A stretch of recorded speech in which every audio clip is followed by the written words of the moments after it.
everything stated in this video is my opinion and my opinion only. And just like everything else in these cases we discuss here on this channel, everything is alleged.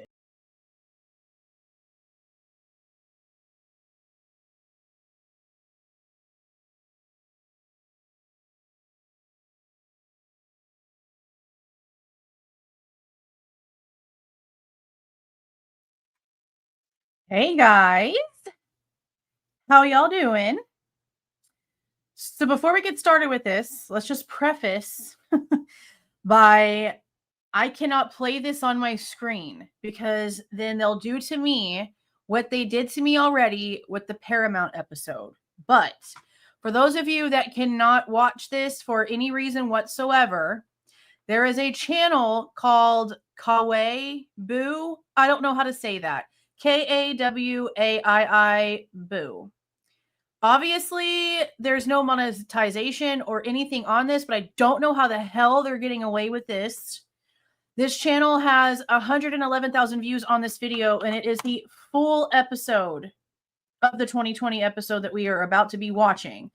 I'm assuming they're not monetized. I don't really know how to tell that from like just looking at a channel. They definitely have the subscriber count and they definitely have the views. So I don't know how they're just like getting away with this because they've been doing it for like a long time.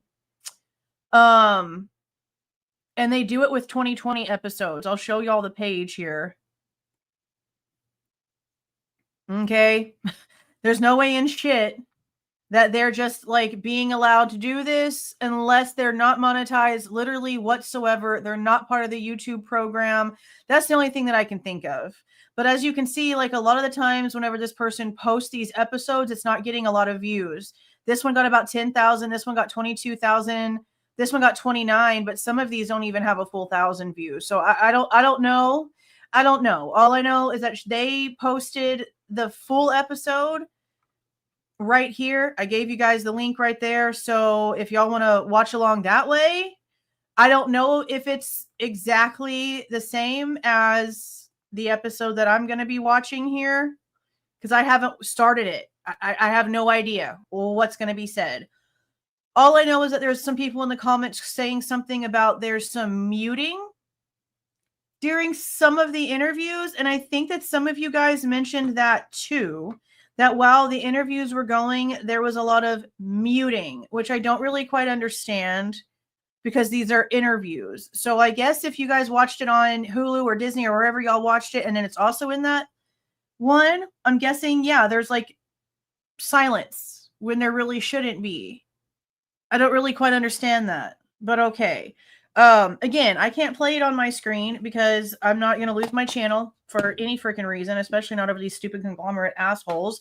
So we're going to do this the way that I've done it with a bunch of other ones. It's going to play. Y'all can either watch it yourselves and like play it along with how I'm like playing it, or you're just basically here to watch me react and run my mouth, which is the majority of you guys anyway. Yeah, let me see how long this episode is because I honestly didn't even check. The YouTube video says it's 1 hour and 20 minutes. I'm going to be watching it from Hulu. I'm logged into Hulu.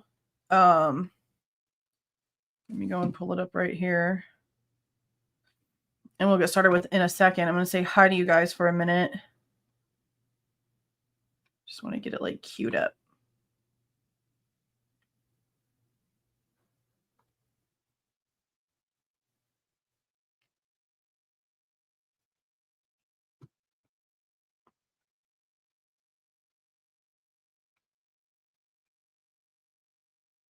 Okay.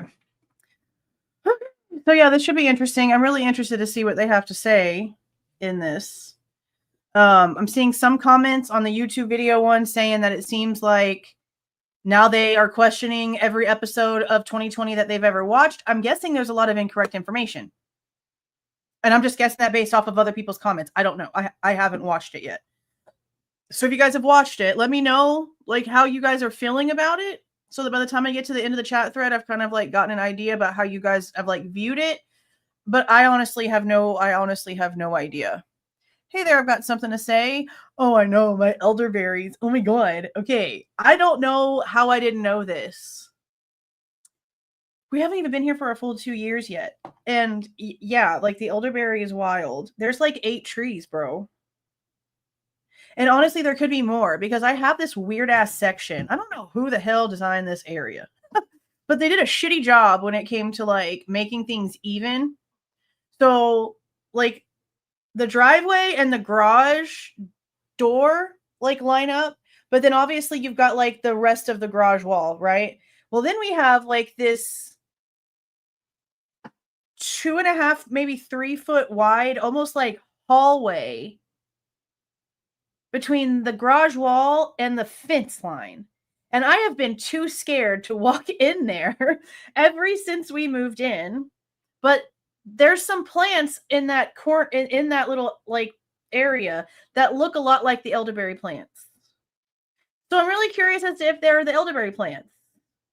And I just simply I was just walking around today taking pictures of stuff and I was like, holy shit, what is this?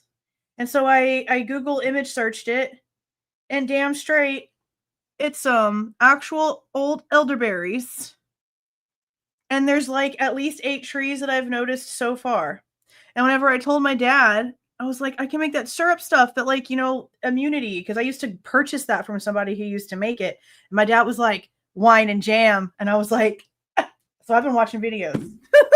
I'm going to do some things. Yeah, that's crazy. I had those wild blackberries and now I just found out I have elderberries. That's wild. Yeah, this piece of property has been surprising. Honestly surprising. But these also were like not this big last year. And our soil is like monstrous. Like our soil is so nutrient rich, it's ridiculous.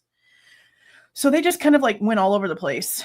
As for this, I actually did see where we talked about the one where David Middleman and his wife did the interview where they were talking about how they don't know why it was being called touch DNA because it was more than that. And again, both sides called it touch DNA, so that's really freaking confusing to me. So I'm going to do, like I said, a video with all of the documents from Rylene Nowlin, and everything when it comes to the amount of DNA, what's being said, what both sides have told us. What you are talking about is a separate one that Chapin did with Middleman's wife and Brian Enton. I listened to like a couple seconds of it while I was recording it because from now on, I'm just going to like record, filter, and flip every damn thing. Like I'm done playing. I'm done playing. And what I find interesting is that she says something about how like she knew that this was like concrete, or she knew that it was correct because she's the one who saw the science. And I'm thinking, but you didn't see the science. You saw whatever science got you to these four brothers that were distant cousins, and there was no name similarity whatsoever. So how can you sit there and say that you knew that this was going to happen, or you knew that it was correct because you saw the science? You didn't see the science. Unless for some reason they were shown the science that the FBI did after the fact, which I guess could be possible because Middleman was still like somebody that was going to be an expert talking about stuff. But I was just under the assumption that they were going to be coming out and talking about just the portion that Othram worked on. And if that is the case, then Miss Ma'am, you did not see the science. Your science didn't lead to anybody with that last name. Your science led to distant relatives and nothing Kohberger related. So I don't know why she made that statement. Unless, again, there's something that we don't know. And it could be that for some reason they were shown whatever the FBI did, even though to me, that's probably not how that's supposed to work. Unless they were asking for people to like double check things.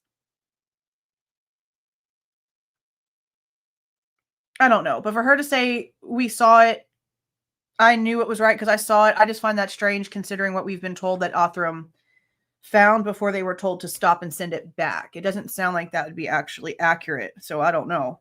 Holy crap. 3 a.m. there? That's wild. That's wild. Hey there, Flower Child. How you doing? Hey, delete that. Like the one I just showed you? Yeah, I don't understand it. I don't understand it at all. I really just don't. Are you going to do it inside? If you do it inside, you have forever, not just 3 months. I know a lot of people have been taking stuff like lettuces, onions, garlics, carrots, smaller potatoes and stuff, and like just growing them in their kitchens. I kind of want to like tear a wall down that's taking up a lot of space that's unnecessary and do something like that in a certain area, but I'm scared. I'm scared. Hey there, Cammy. How you doing? Hey, Layla. Hey there, Amanda. Hey, Sadie. Cammy. Oh, yeah, you did, like, hurt yourself. I hope you're feeling better. Hey, MV. See, yeah, that's kind of like the comments I'm seeing down in the channel. A lot of people, just like with James Patterson, a lot of people that really trusted James Patterson and the way that he wrote stuff are like, now I question everything he's ever written. I'm seeing a lot of stuff like that too. So I'm really curious as to what they got wrong. I'm really, really curious. Hey there, Miller Time. Hey there, Ro. Hey, Joe Lynn. Yeah, I'm listening. I'll be listening for sure because I'm really curious, because if she says something that ridiculously specific, definitely have more problems than I already have. Hey there, Amanda. Hey there, Carla. Hey, Beauty for Ashes. How you doing?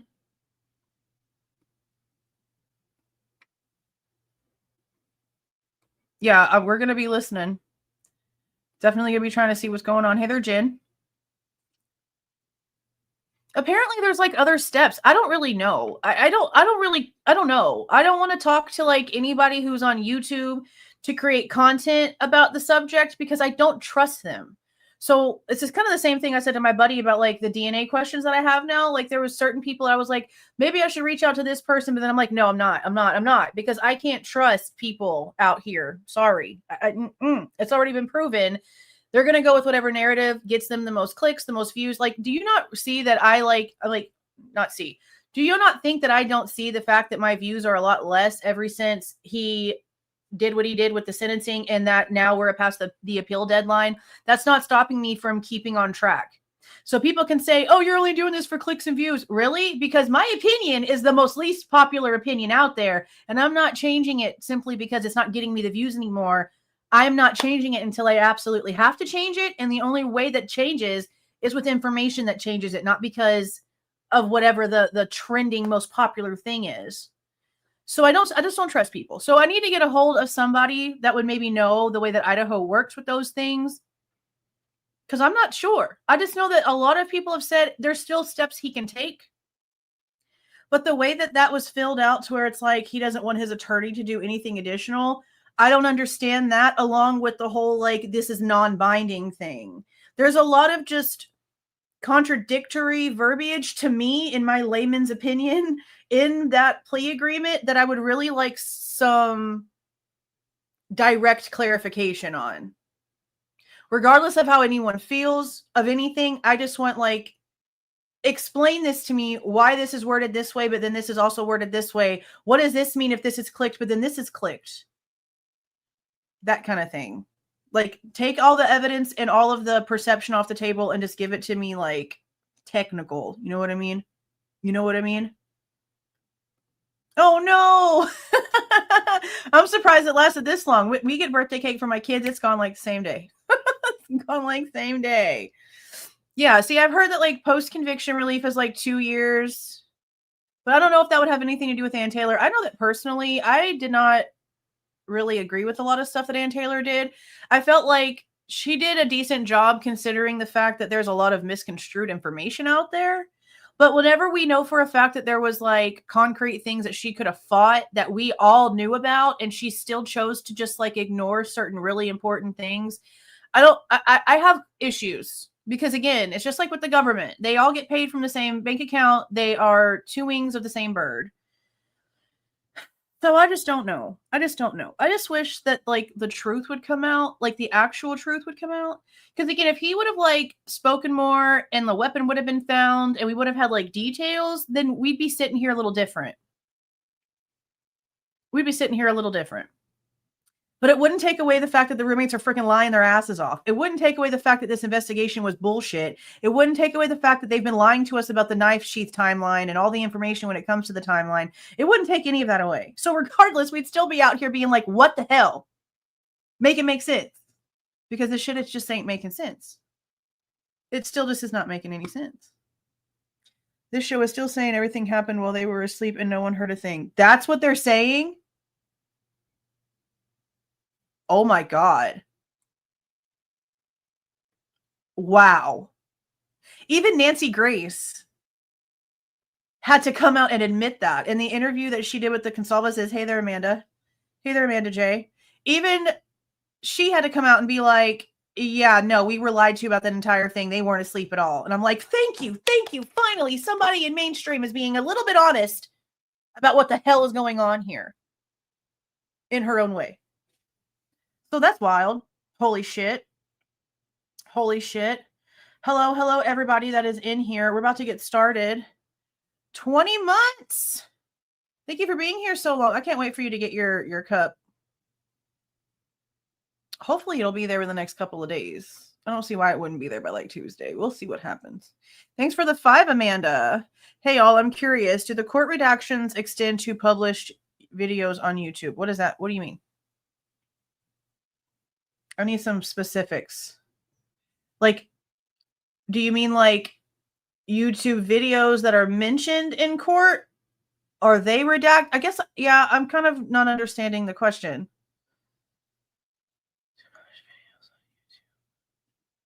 Or do you mean like the hearings that have played out? I guess I'm just not understanding the question. Elaborate a little bit and I'll look for it in the chat thingy. Thank you for the 5. Thanks for the gifted membership, Kimberly. Thank you. Let me get to the end of this so that I can see whenever you write something. Yeah, I'm a little confused about what you mean by that. Because I know that they've mentioned YouTube videos like in documents, but I don't know if they can go in there and like change stuff. I think they can go in and like force things to be like removed. But I'm just not really quite sure. Wisteria, 5 gifted memberships. Thank you so much. Thank you. I'm looking to see if Amanda wrote anything else.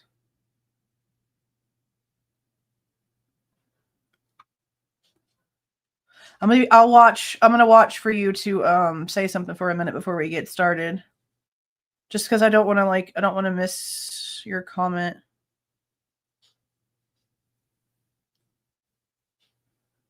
Well, congratulations to those who got the memberships. Thank you for being here.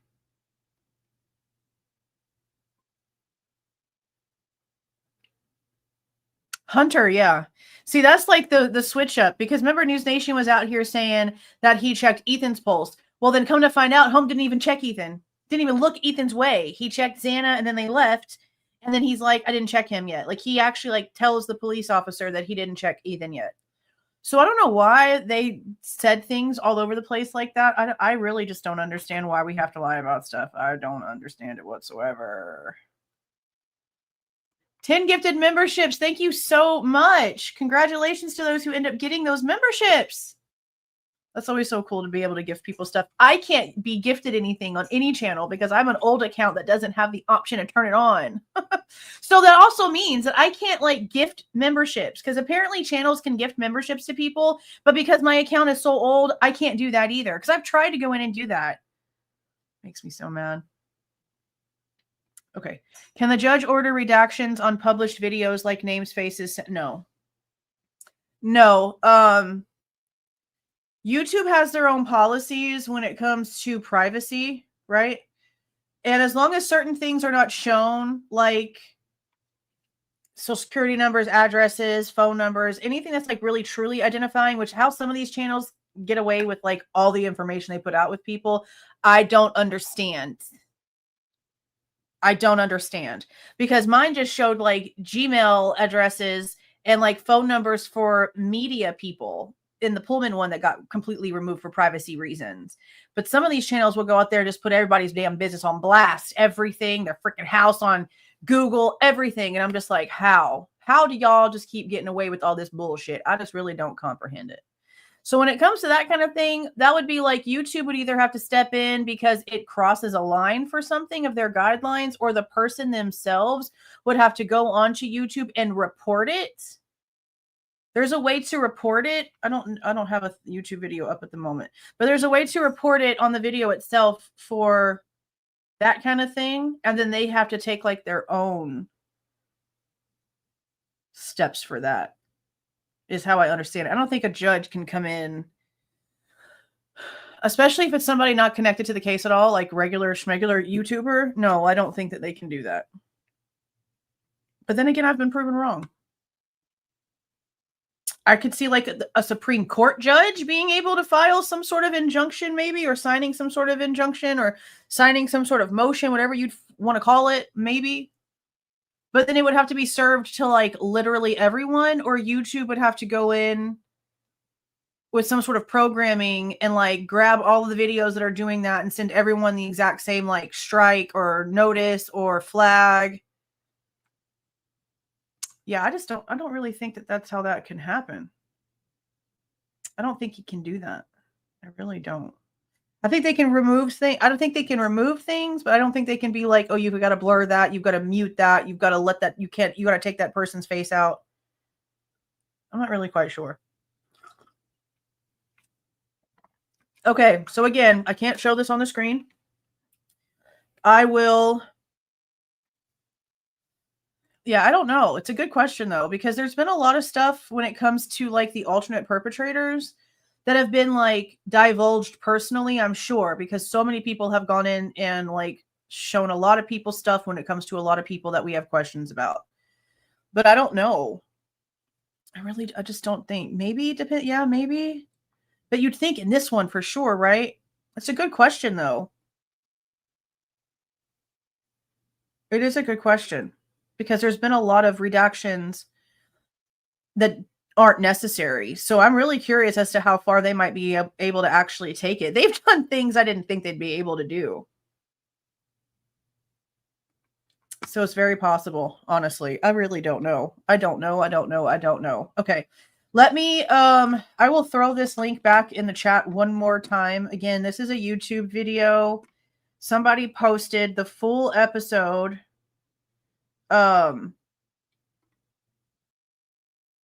We've been talking. It has another 4,000 views on it. They must not have it monetized or anything because it's the full-on episode. So if you guys want to follow along there, you can do that. I cannot show it on the screen because I am a monetized channel in the YouTube partner program, and I am just not allowed to do normal schmegular things. So let's just go ahead and play this the way that I've had to do it, and let's just see how mad I get. Because already, if they're like everyone. Okay, so we're starting off with the first responder footage of Gunderson pulling up to the corner of the house.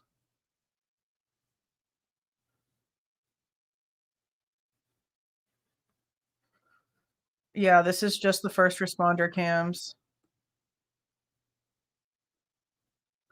We've all watched this.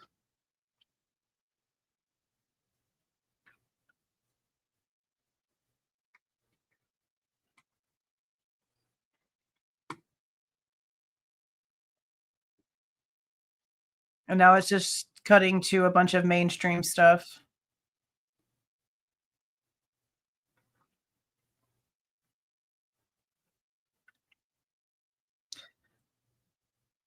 Nobody was prepared for how interested everybody would be in this case.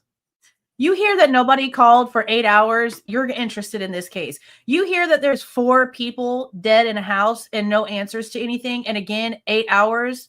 You should have never underestimated that. You should have known from the beginning that this was going to be crazy.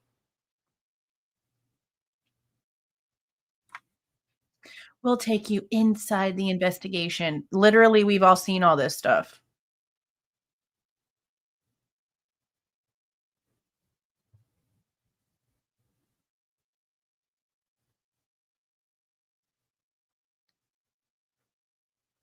There's Dylan.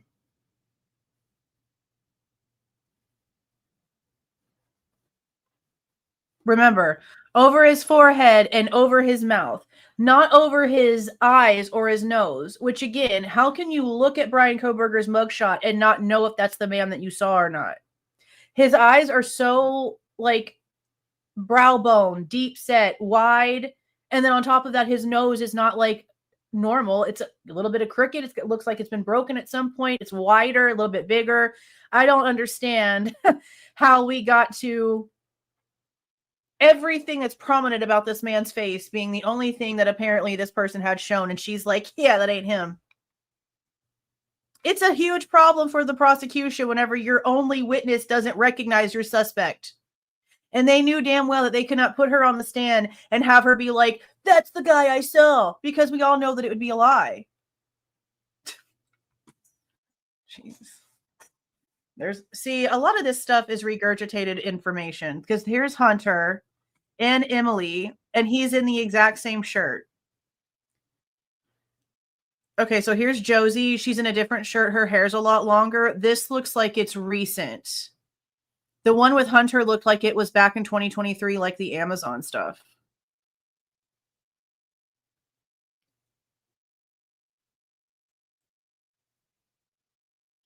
You can tell that she's kind of tired of repeating the story. She's got like no emphasis or like give a shit, Josie, when she's talking about it now. She's over talking about it.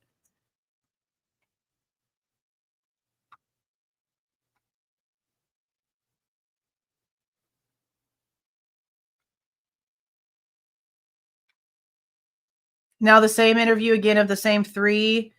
Dollinger, the guy in the gray suit that always get his name mixed up, and somebody else. Like it's the same three people that are always interviewing. Thompson. So he's talking about in the interview how Bryan asked, like, why are you guys really here? And he's like, well, I think you know why we're here. That's like that one report. The only thing we have is like one report of Payne and that guy talking to Bryan and the way that it's written up, and that's it. We have no video, nothing else. Okay, so now we're going back to 2022.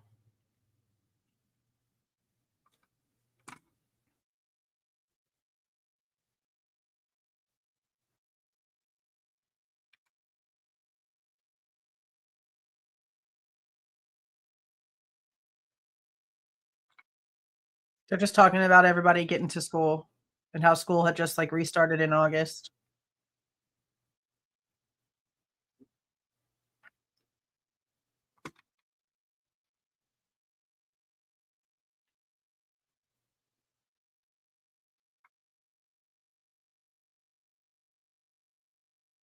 Phoebe McGrath, a friend of theirs. I've never seen her before. Josie again. They're just kind of talking about how like people were excited for school to start in August. Here's the Chapins. I know that voice anywhere.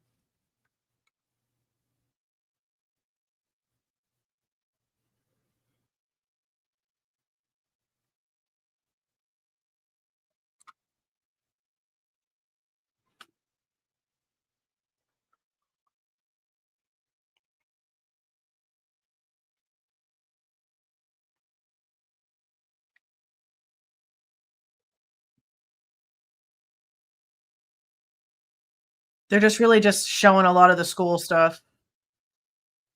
This girl's walking towards a drone footage of the school. It is all like irrelevant stuff right here. It's just talking about the school in general. Okay, November 12th. Talking about the iconic photo. Yeah. It is wild, isn't it?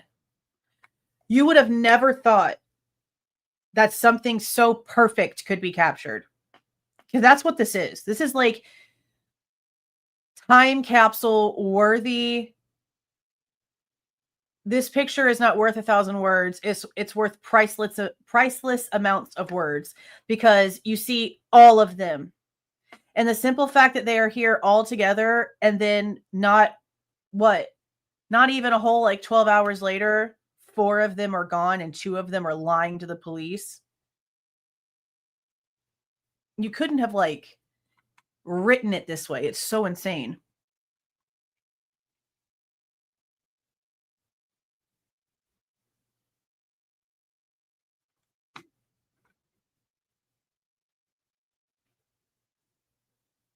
Well, she says there's nothing out of the ordinary about this night in Moscow, but there technically sort of is because Kaylee wasn't living in Moscow anymore.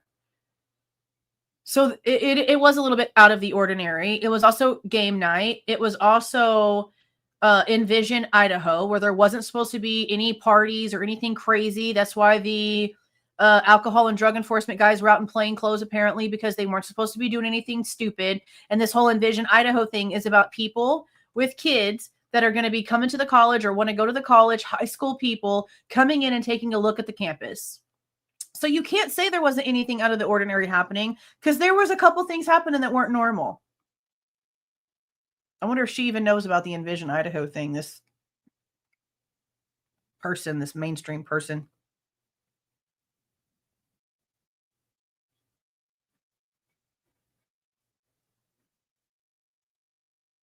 Here comes an call. So it's saying here that Dylan is the person who was crying on the phone first, but that's not the case.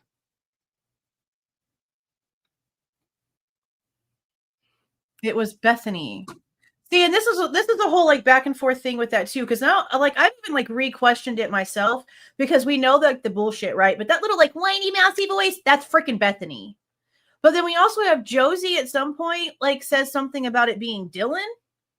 And I'm like, why is she saying that? She was actually there. Why would she get it wrong compared to the way that the courts have it listed out? Because the courts have it as Bethany was the first one on the call. And then whenever the defense is the one who like turned in the transcript showing that it was Bethany first, the state and the court approved it, meaning yep, it's fine.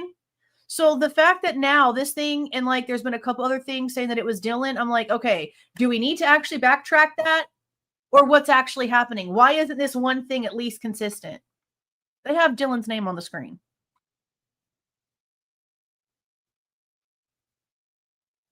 Still Dylan's freaking name.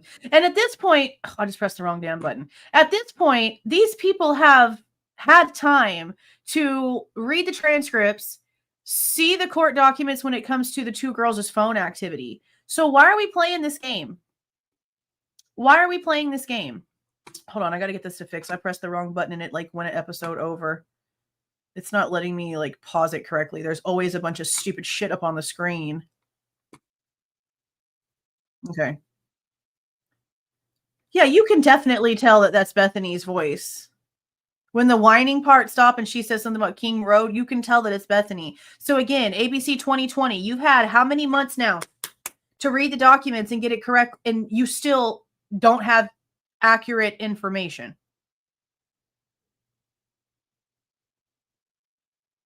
These are the ones that people look to for accurate news. Amazing.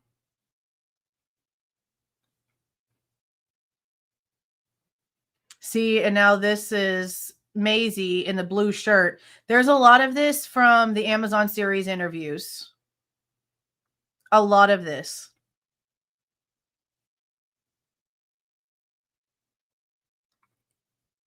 And just like this right here with Olivia, this also is done before. I'm trying to hold on.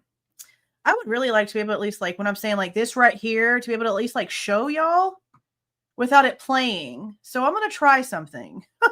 Probably not going to work out very well. But this right here, we've seen this before. So I'm going to remove this. Let me see how I can do this. Let me make it smaller. Because I just want to be able to be like that right here and then get off of it because y'all can't hear or watch it because my channel will get killed by all of these disgusting companies. So let me do it like this. Okay. This right here, we've definitely seen before. She did this right after the sentencing when she gave that disgusting R-word speech, which I understand people are like, hoo, for how she acted. But there's a lot of people that have actually been R-worded that didn't appreciate it at all. They really just did it.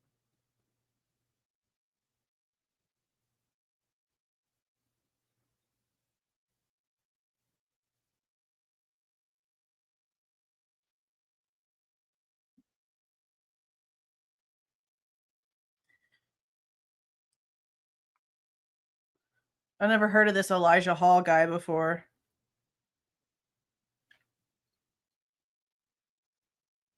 This is Moscow.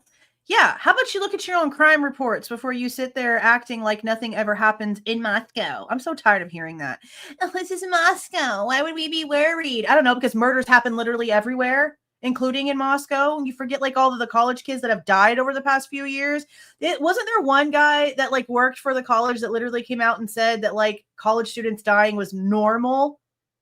I remember hearing that about a year and a half ago, and I was like, I cannot believe.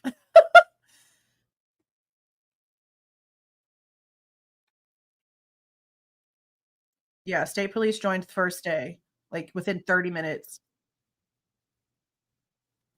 So now they're talking about the cameras at 11:12. I don't give a shit about this camera. I want the camera that saw Molly pulling into the parking lot at King Road. See, you want to show me something? I don't want to talk about 1112. I don't. And he's this idiot, the one in the suit. Let me show you who I'm talking about. I can't remember his name. Reduction. This idiot right here. He's constantly talking about this camera footage. In like different interviews, he's talked about this camera footage. This camera footage didn't do shit for you. This camera footage doesn't show anything. You had to use camera footage from blocks and blocks away on Ridge Road to then try to figure out which vehicle that you were looking for. Even though, again, you have now come out and told us there's camera footage that shows Molly, the DoorDash driver, pulling into the parking lot. Show us that footage because you claim that your suspect's vehicle is also on that footage. So why do you continuously talk about footage that doesn't give you any actual information while you have footage that would, but that you didn't use because it doesn't fit your narrative? What car is on that one? What car drives behind Molly that apparently doesn't match Bryan Kohberger's vehicle to a T enough for you to use footage facing the house for your identification? You're using one from blocks away.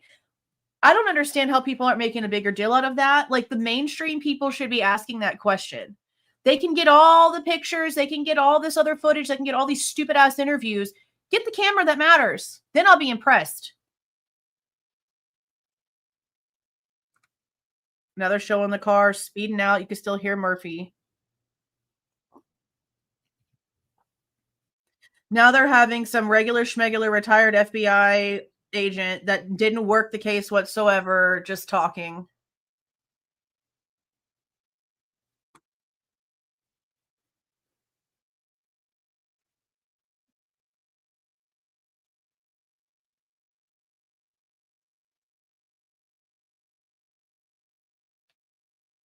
Okay, drone footage of the house. So this Elijah guy just said there's effing YouTubers and blah blah blah blah blah outside. Well, honey, do you think that you getting on camera and giving an interview is any better? No, because who are you? You've never been literally anywhere, and now you want to come out here doing all this. Obviously, no one cared to come to your door because no one's ever seen your face before. I'm just saying.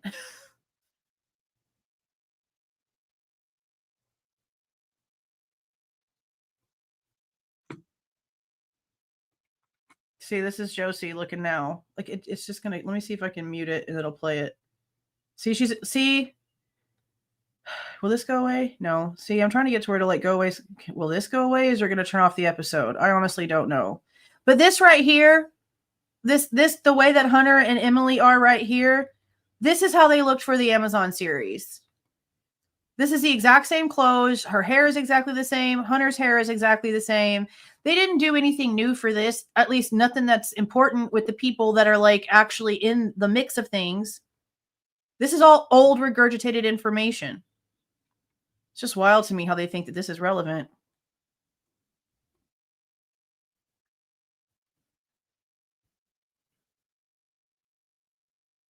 I cannot believe they're using old ass information.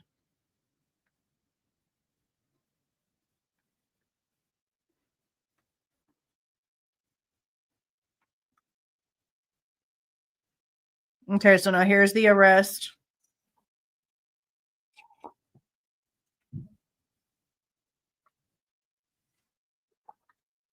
Okay, I'm going to show y'all this guy. Who is this? Have y'all ever seen this Elijah dude before? I've literally never seen this face. And I know that it's like blurry or whatever, but I've never seen this guy. And he's already been on camera like 4 times talking about how much he hates people and his mom was telling him all kinds of stuff. I've never seen him before. Never seen this guy before. Unless maybe he had like shorter hair. He's been on TikTok with them. That's why. I've never seen him anywhere on YouTube. Elijah Hall. Yeah, I've never seen this guy. Never seen him. Never seen him. And of course, he's wearing a cross necklace.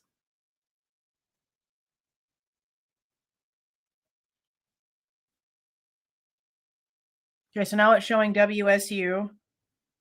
And Joe, they literally have like the back end of a white Hyundai Elantra crossing in front of the WSU sign right as it goes to the sign. Well done, ABC. Well done. See if it'll let me show you. Look, watch. Look. At Washington State. Wild.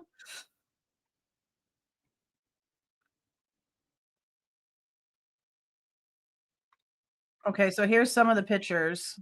Let me do this real quick so that I can at least show you all these.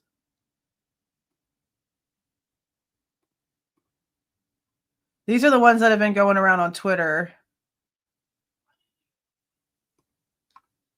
So again, where are y'all getting this? Because like, isn't the like forensic download information FBI stuff? Because they're the ones who did the forensic download. Now, we know Dateline had some back in May, but those are all completely different than the ones that we've seen from Dateline. So who's leaking phone data? The only people that I can think of that would have been responsible for leaking phone data is either somebody in the FBI that like helped the situation or the freaking Barnharts. Because they've been the ones out here doing this, probably trying to collect as many freaking paychecks for interviews as they can before they get in trouble. Because they're the ones who had his information from his electronics. I don't know who else it could have been. I'm just saying.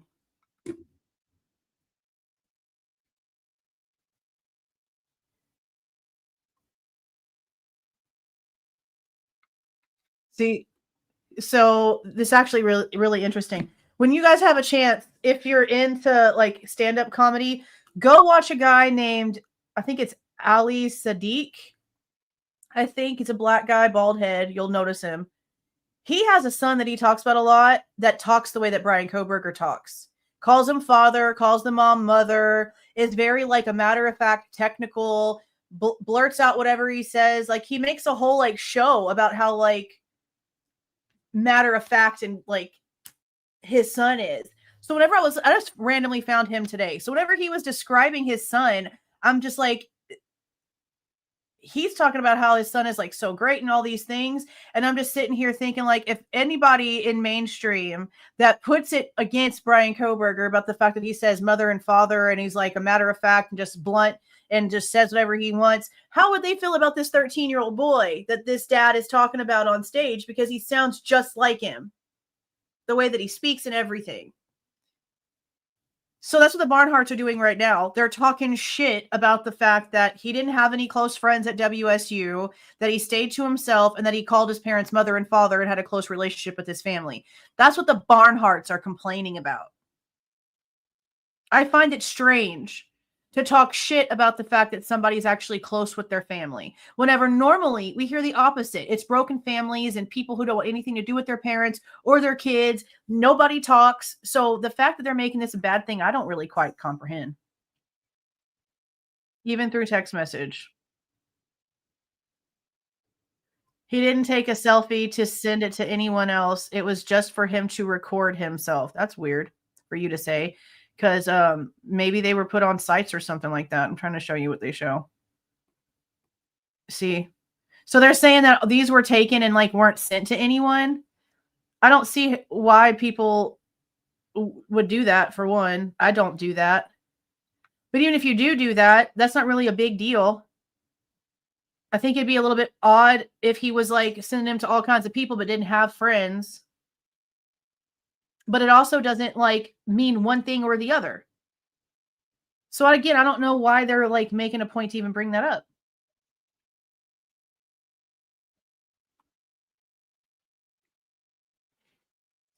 Okay, so now they're going to tell us some stuff about the victims.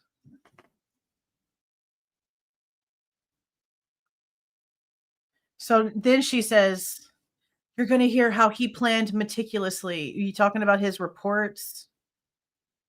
Jeez. So then they're showing what Dylan apparently saw, and the guy just has a handkerchief over his mouth.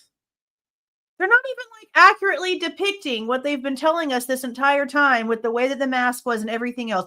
The dude's hair is sticking up out of his freaking hair, his head, because his hair is not covered, and he just has like literally like a bandana around his mouth. So they're gonna show a white Hyundai Elantra passing by the sign, but then they can't even like put the guy right here in the right outfit. Details, details.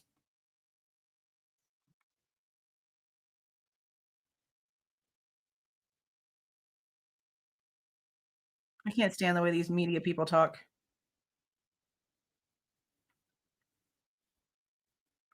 The first aha moment was the knife sheath that y'all have been lying to us about. Yeah, I know, right? Boomy's over there snoring. Oh, I can't fast forward through these damn ads. So I've got like 22 seconds of ads.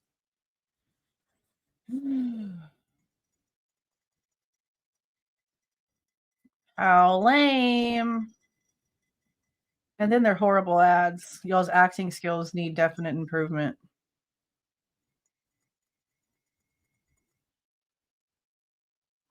Get on with it, broskies. Okay. Alpha Pi House. Rush Sigma Chi House.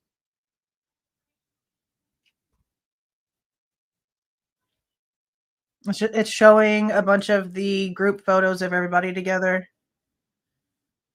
Pi Phi celebrations.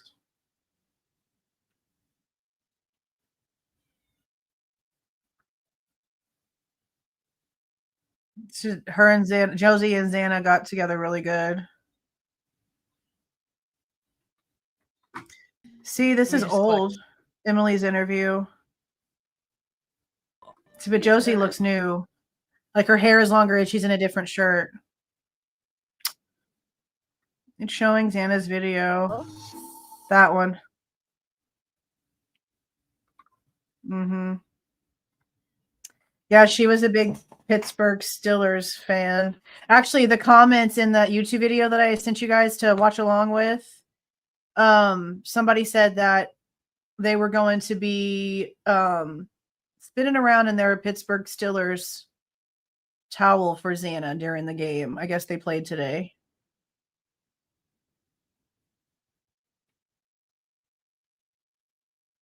The shoes hanging off the electric lines is wild.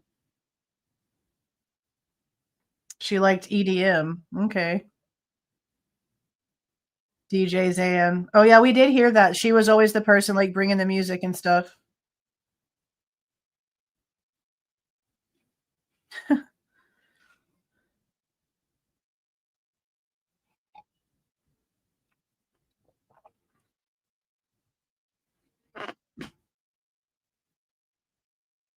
Ava Wood is now speaking.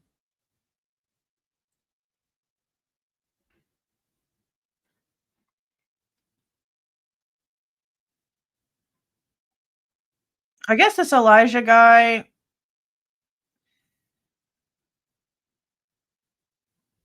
was just like, I guess, friends with Xana, maybe? Because he just came out and spoke about Xana.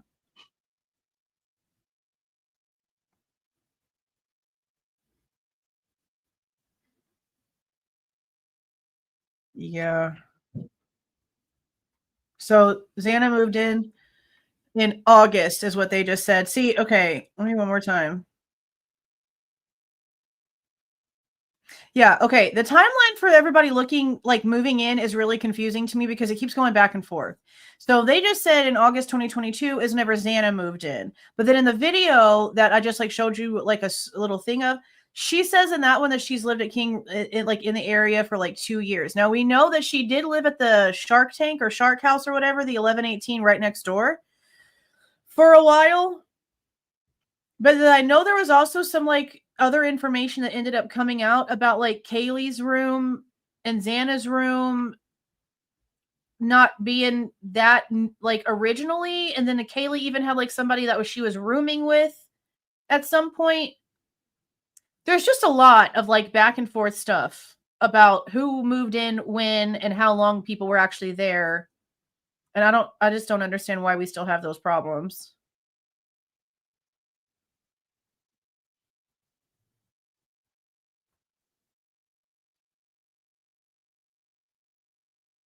Showing the Mad Greek.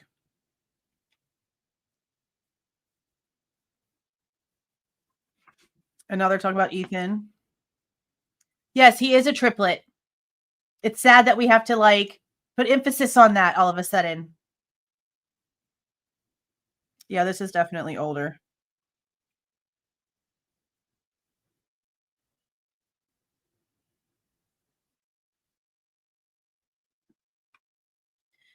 See, y'all remember that one picture of like everybody in like they're walking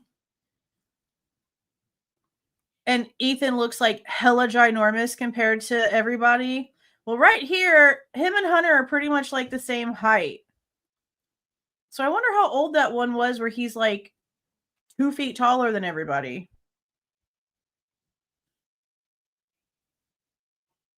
Was it pretty much assumed all three of you would go to the same college? Yeah, pretty much. It'd be tough to split them up. Yeah, I agree. Probably is best they all went to the same one.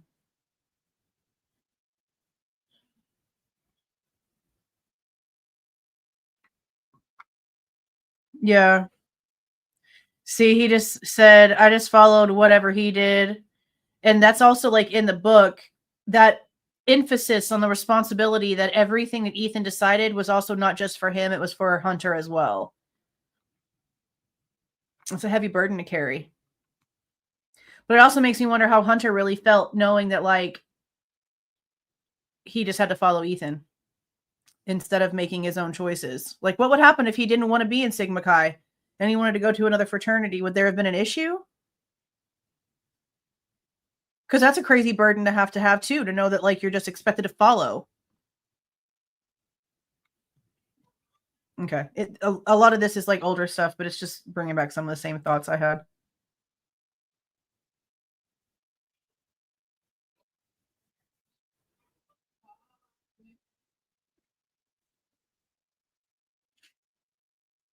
They were so cute whenever they were little. Did y'all see those? Here, I'll show the baby photo. Hold on. The boys were always Look together. how cute. And we met.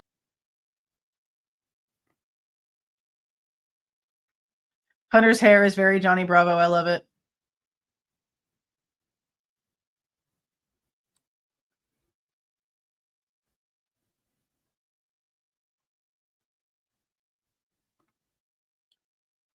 It's showing Ethan doing a video sort of like Xana's.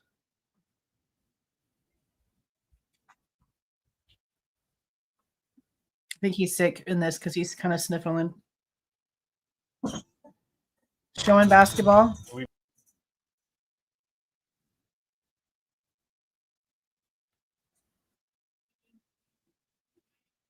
They did have a fun life. Oh, here's these two.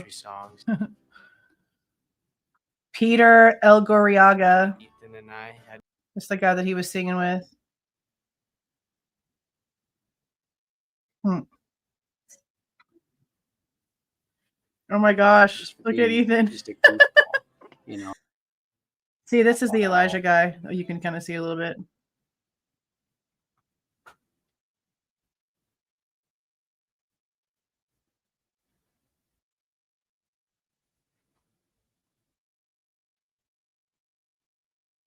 Oh God. Okay. So in the crime scene photos, it's kind of hard to tell, but somebody pointed it out. I can't remember who it was that sent me this email. But somebody pointed out the fact that there's like a mascot for one of the whatever, Sigma Chi, Greek, whatever. It's a yellow stuffed animal, and you can see The yellow stuffed animal in the crime scene photos. And Xana was It's going to show it here in a second. There's a look, she's And then holding Xana- it. You can't see it. Let me backtrack again and I'll show you. It's just sad because like we know that it's in the crime scene photos at the foot of the bed by where the door meets the wall. If you go back and look at the very first set of Moscow Police Department photos. So then like seeing her holding it Ethan is and just Xana really liked sad. each other. We're like, I don't want them to like mess me up right here. And- Look, see, she's and holding then it. Xana ended up. That stuffed animal that she's holding was in the room with them. It's just crazy.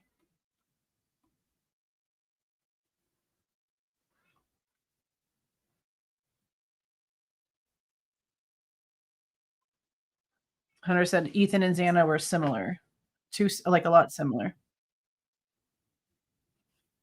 Everybody really liked the fact that they got together.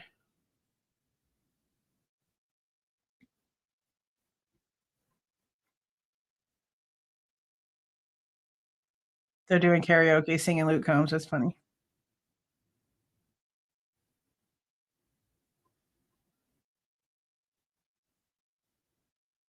Maisie says she liked Xana from the beginning.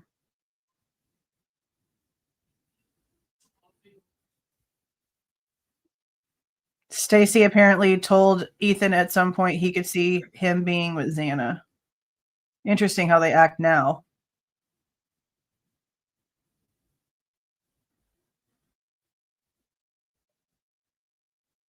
Okay, so now they're talking about University of Idaho's Parents Weekend, where the Chapins went down there and met with Jeff.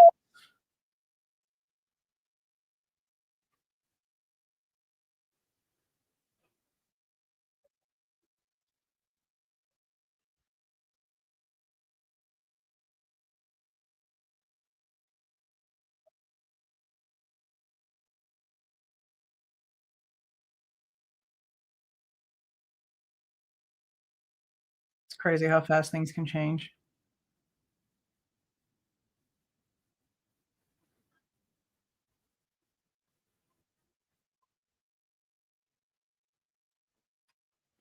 Talking about an essay that Xana turned in about seeing something with all of her friends.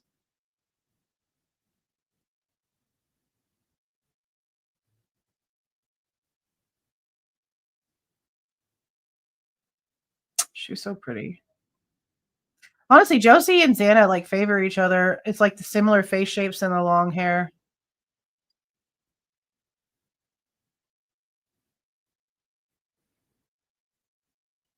I like how there's more about Ethan and Xana in these here recently. Because, you know, everything about them has been so quiet.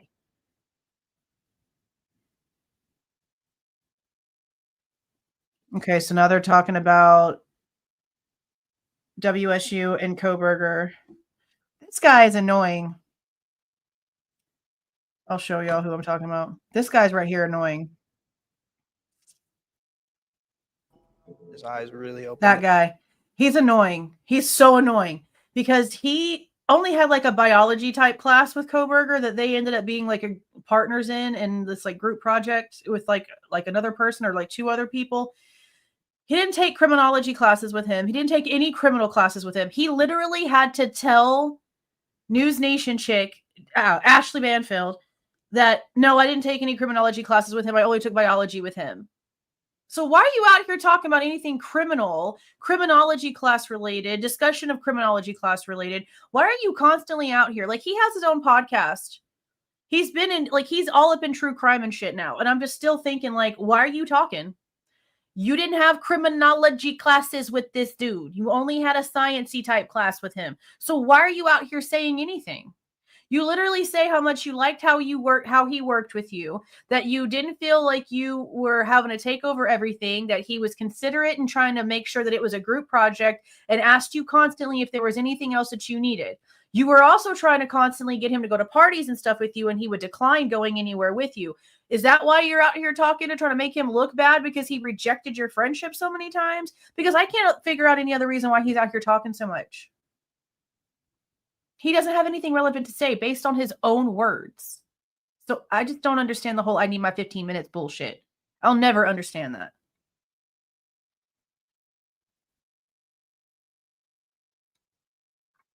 Like, seriously, dude. And it would be different. We're at an ad. It would be different if he actually had criminology classes with him back at, the other school. Then maybe he could have comments about this kind of thing. But you had biology with him. Why are you talking? Why are you talking? The computer must have heard me telling Slade that I was going to buy him a new mattress because now I'm getting mattress ads.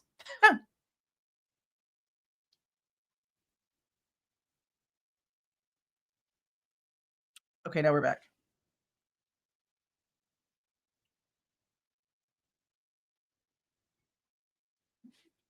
The dude that they have like pretending to be Kohberger has some old man hands. Now they're showing somebody buying a K-bar on Amazon.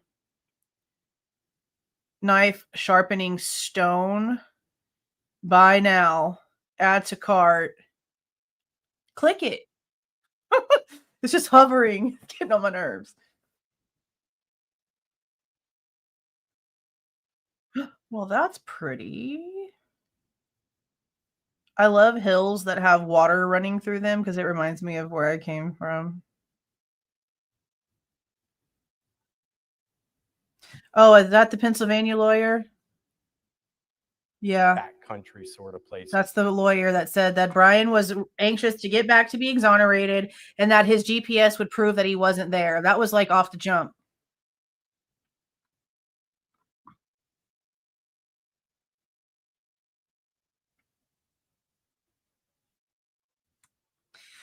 So, okay, so the mom, the dad.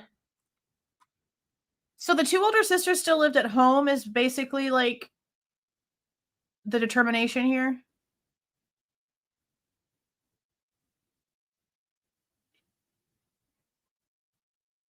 So everybody just lived at home. They're kind of old for that. That's just my opinion. But I've had it, to grow up early, so that's just me. Because now they're giving some like background of Pleasant Valley. There's his chubby photos.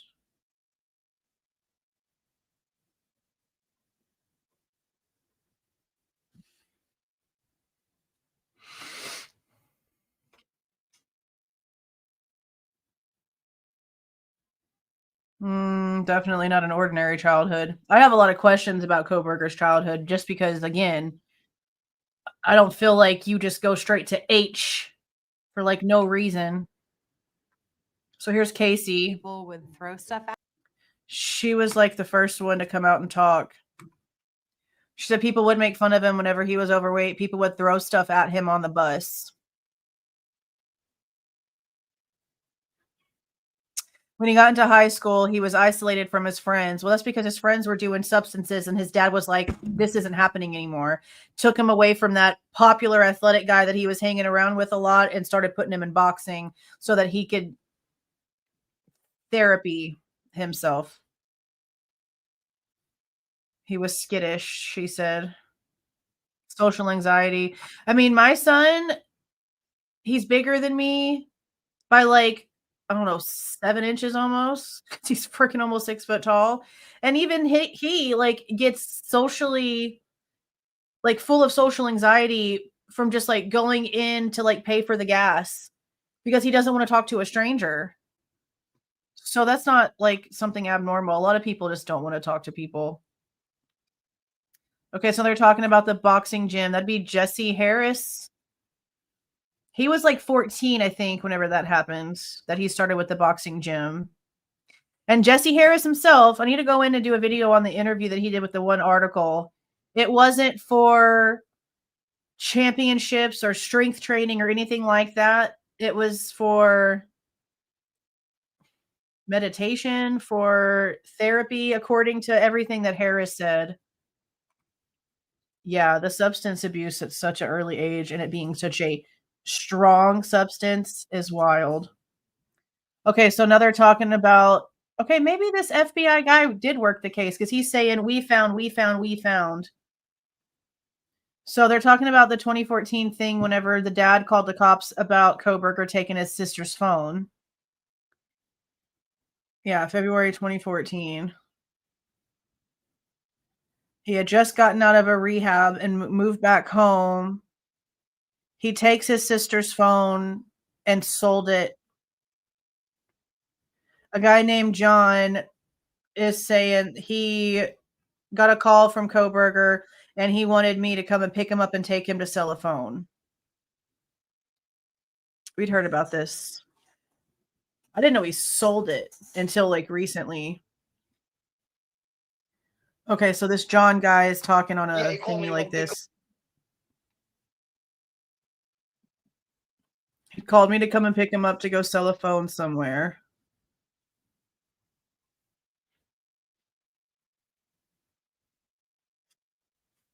So the guy's saying that he didn't know that it was his sister's phone. He thought he was going to go sell his own phone. He didn't know that he had just gotten out of rehab. We were trying to get something with it. That was the goal for sure. So you're going to sit here and say that you didn't know that he was out of rehab, but then you're basically saying that you knew that he was trying to sell something to get money for something? That sounds like a really contradictorial statement, I'm just saying. And again, he was a minor when this happened, so I don't understand why the ABC girl is like, we've seen these documents. Myself and other people have seen these documents. Like, I get them being able to find it, especially the FBI being able to pull that. But he was a minor. So the fact that they're able to like share that around is a bit odd to me. I didn't think that they could do that. I thought they had to like keep it under wraps because he was a minor at the time. Unless she's bluffing. Who knows?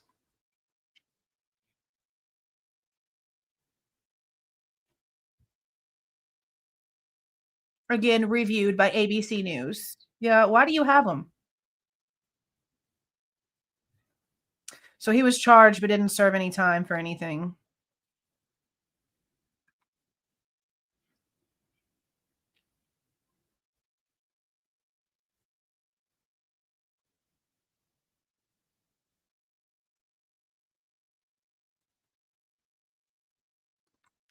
You do whenever the stuff is about a minor. It doesn't matter. Even stuff about Ted Bundy, if he would have done anything crazy below the age of 18, because of the way that the laws are, that stuff still would be like remaining sealed because you're a child. So yeah, like anything over 18 is different, but under 18 is not. Because if that was the case, then we would know the juvenile female who is responsible for Buddy, and we don't. We just know that the case is redacted the way that it's redacted because a female juvenile is involved. So it should be the same.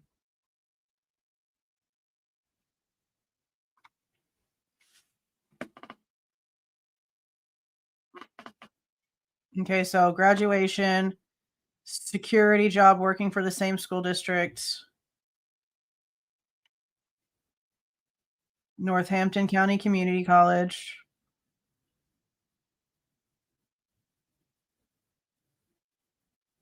Then to DeSales.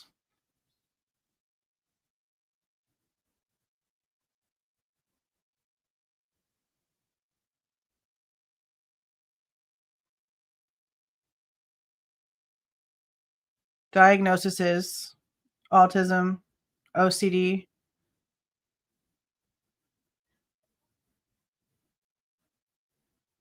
Mr. Kohberger has met the criteria for this diagnosis since childhood.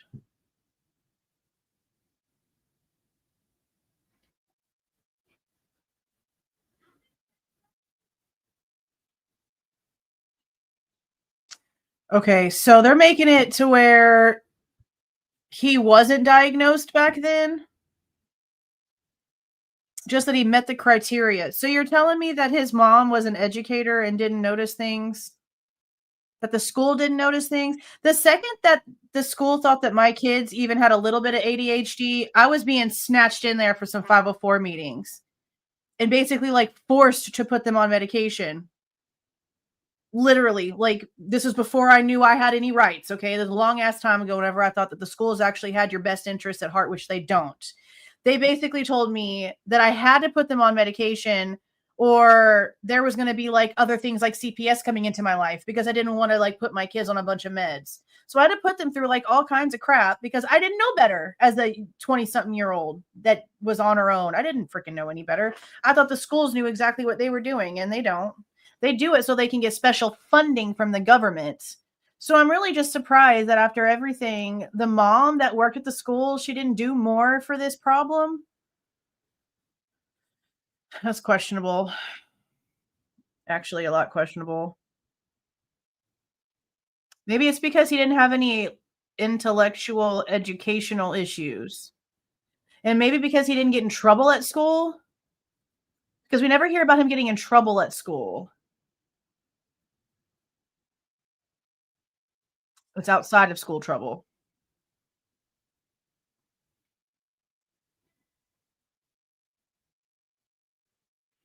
Sounds like Ben Mogen.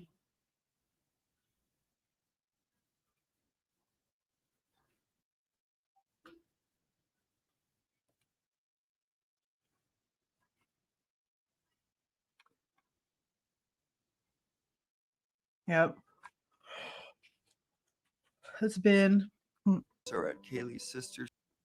I feel so bad for him because he lost his only child.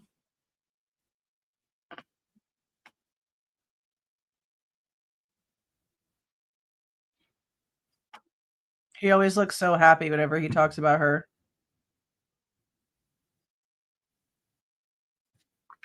This is our first. Maddie. Oh, wow. Ben looks so different. Like, you can tell that it's Karen, but Ben does not. Ben looks definitely different. Hold on, I'm going to show you. And only Look how different Ben child looks. that we ever had.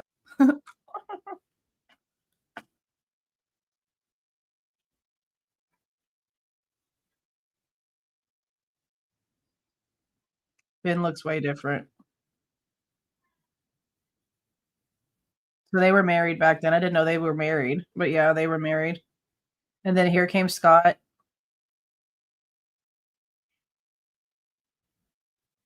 I'm surprised that ABC just put like they're talking together in the Amazon series. I bet because she's in it, it's okay for her to mention that. But normally you don't mention competing companies.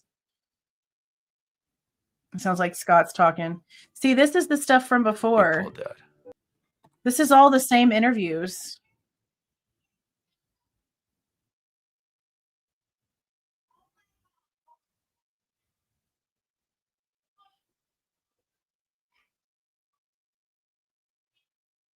Yeah, see? Never. It's all the same. She looks so much like her mama.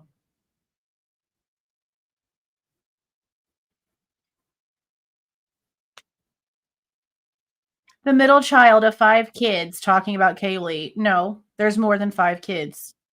That's always going to bother me. I don't give a shit.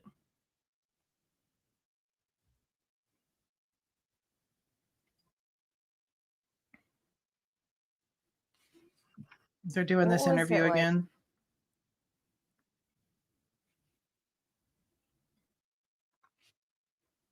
Olivia does not look good, okay? Like, I know that I'm fat and chunky and I could change a lot of things, but she looks freaking unhealthy, okay?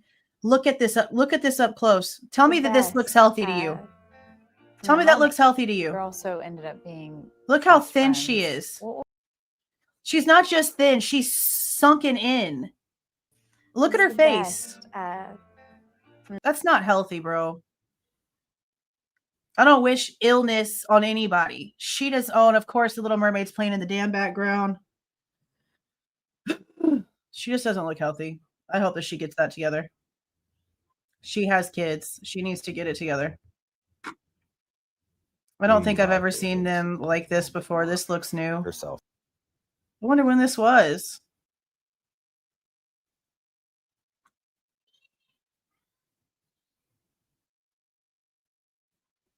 She was the loud, outgoing one, and Maddie was the little quiet one. Yeah. Opposites attract. Look how young they were. And vice versa.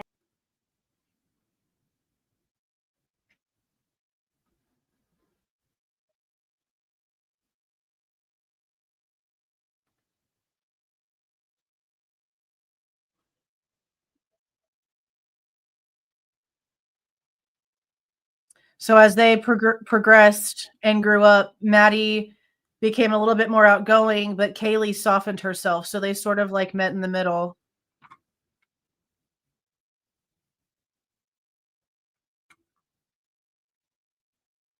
This is a And I teacher had- that had both of them in her class whenever they were juniors in high school.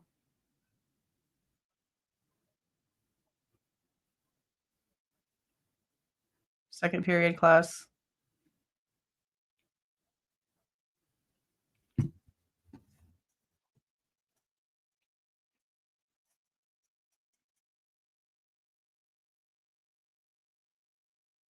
I don't know when this It was. just I don't worked out recall that way. this setting.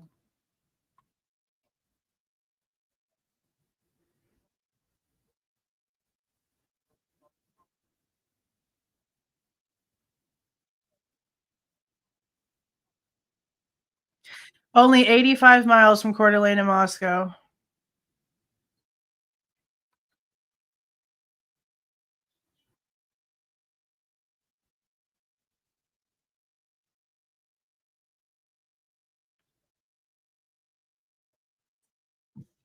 Talking about how them moving into King Road was the first time they were roommates.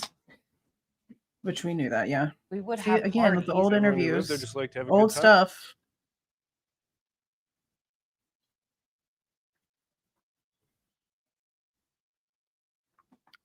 People are always over. Social gathering, maybe a party, but it was always people that everyone knew.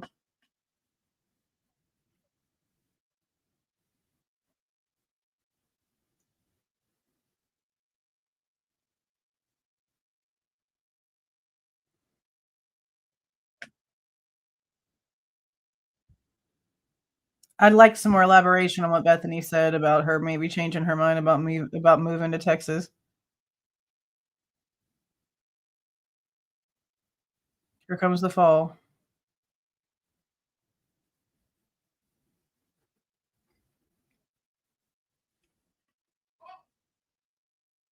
Here comes some more footage from the body cam. Emily is saying that whenever they were outside, they were like, "Where's Kaylee Maddie? Where's Kaylee Maddie?" But yet no one tells them you need to go up to the third floor. That doesn't make any sense. Now we have a 1.5-minute ad. Jesus. Yeah, I don't know why there's so much old information in this. Like, you would think that they would at least have taken the time to like re-interview and get like fresh perspectives from things, but they've only done that with maybe like a third of this. Everything else is old. I don't know why they don't take more time to do that or have, accurate information, because some of this has already been wrong. Now an eyeglasses commercial. Yeah, they look a lot alike. Have you seen the picture of the Chapins meeting up with Morgan Wallen and seen how freaking much Morgan Wallen looks like he could have been brothers to Ethan and Hunter? Let me see if I can find it real quick.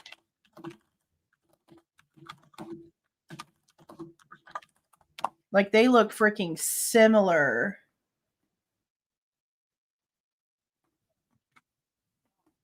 Look at that. Tell me that he don't look like he belongs in that family. That's crazy. He looks so much like them.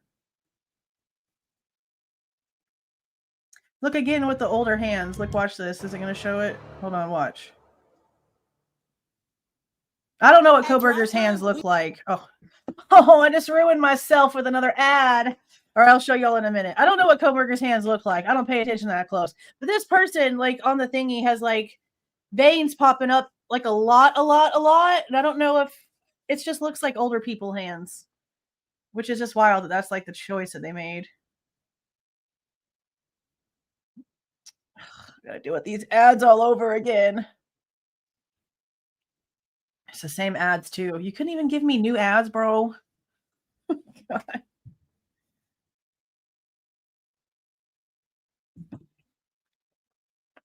50 more seconds.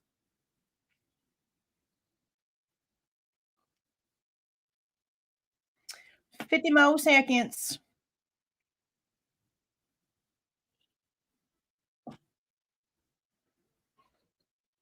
$30 more seconds.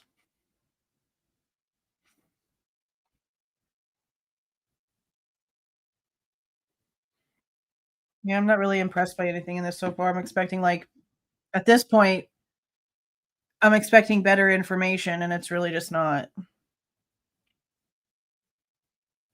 10 more seconds. This is annoyingly annoying. Okay, it's almost done.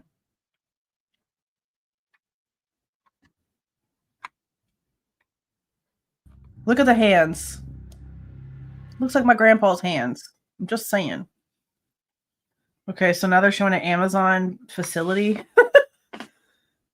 And now here comes somebody putting a package down. Here's your knife, Kohberger. So stupid. And the box is all jacked up. That's wild. Okay, so now this is the DeSales University graduation thing. In this where he gets his commencement thing taken care of, the master's degree. See, here's this Kohberger from our time at guy DeSales again. University. And again, biology. Let's see if he even mentions that it's biology. He didn't. We had a group project. There was one person there left. So I asked him to be my partner. And see, they're showing Himself. like I invited him the to one of my microscope. parties one time, and he's like, "No, I'm good, man." See, y'all weren't even in a criminology class together. Why are you not being honest? One of the classes the two men share as undergrads is psychological sleuthing. They did not take that class together. That's with Ramslin. Extreme effect. Her. They didn't take that class together. They need to stop trying to make things happen that didn't happen. So whatever they're about to put out here is about an interview that they did with Ramslin in 2019 before anything even happened. And it's about BTK.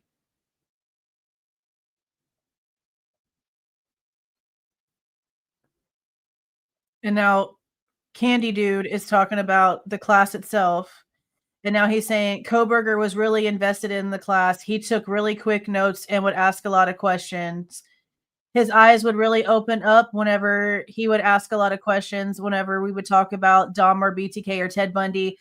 How do you know that if you did not take any criminology classes with him? You said so yourself on News Nation. So you're coming out here saying all of these things. Oh, he was so wide-eyed and interested in Dahmer. Oh my God. You weren't even in that class with him.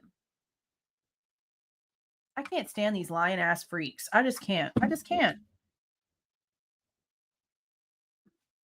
Okay, so now they're talking about the Reddit survey. And it's not his Reddit survey.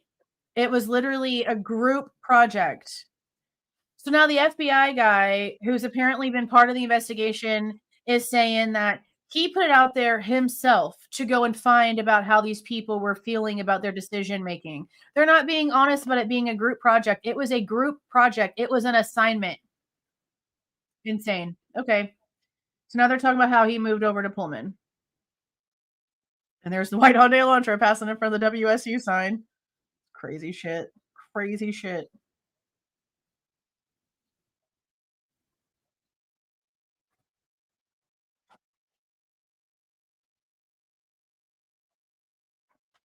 Here's a former student, apparently from WSU.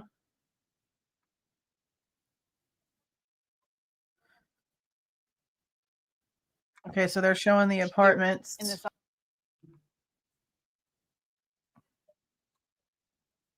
Oh, they've got some more photos. I would love to know how they got these. I'm telling you, it's the Barnharts. That's the only thing that makes sense at this point. He spends the summer exploring. Are the those region, Moscow taking mountains some that of they were those talking about? selfies just released by authorities. Released from who? I'm sorry. What the hell do you mean just released by authorities? Where are they? Show me what official authoritative website I can go to see these photos.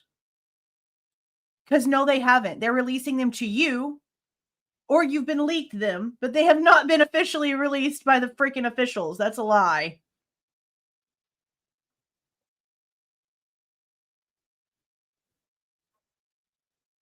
See how it's showing the towers way before the murders. out in there? So, given that logic, you would have to believe that he would have to be literally like up on the mountain in that area, hanging out right 23 on that mountain, times right in the underneath months that before the tower murders.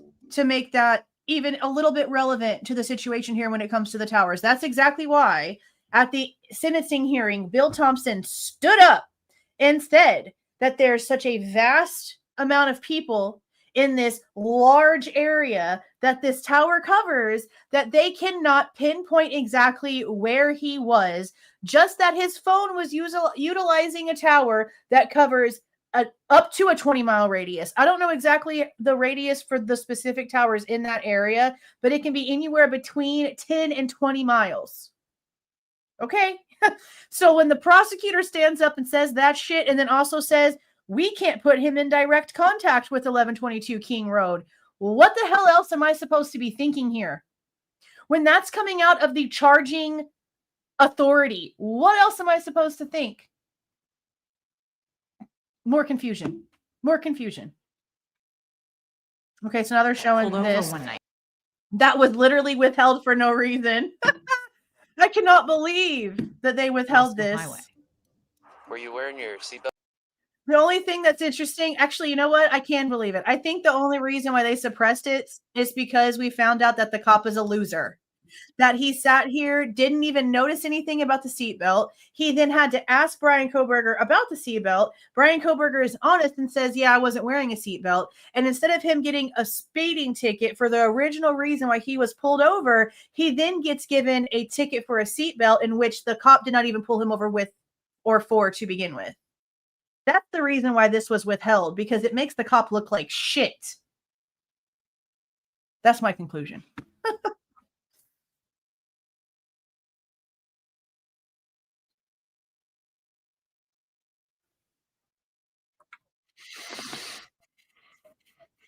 Yeah, a $10 seatbelt citation for, you know, him not even noticing.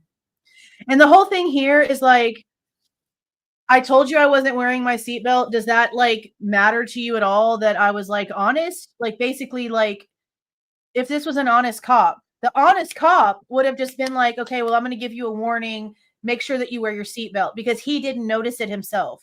So the fact that he did get a ticket, it really just showed that that cop's a piece of shit. I'm just saying. Okay, so here's Jenkins. Embedded in.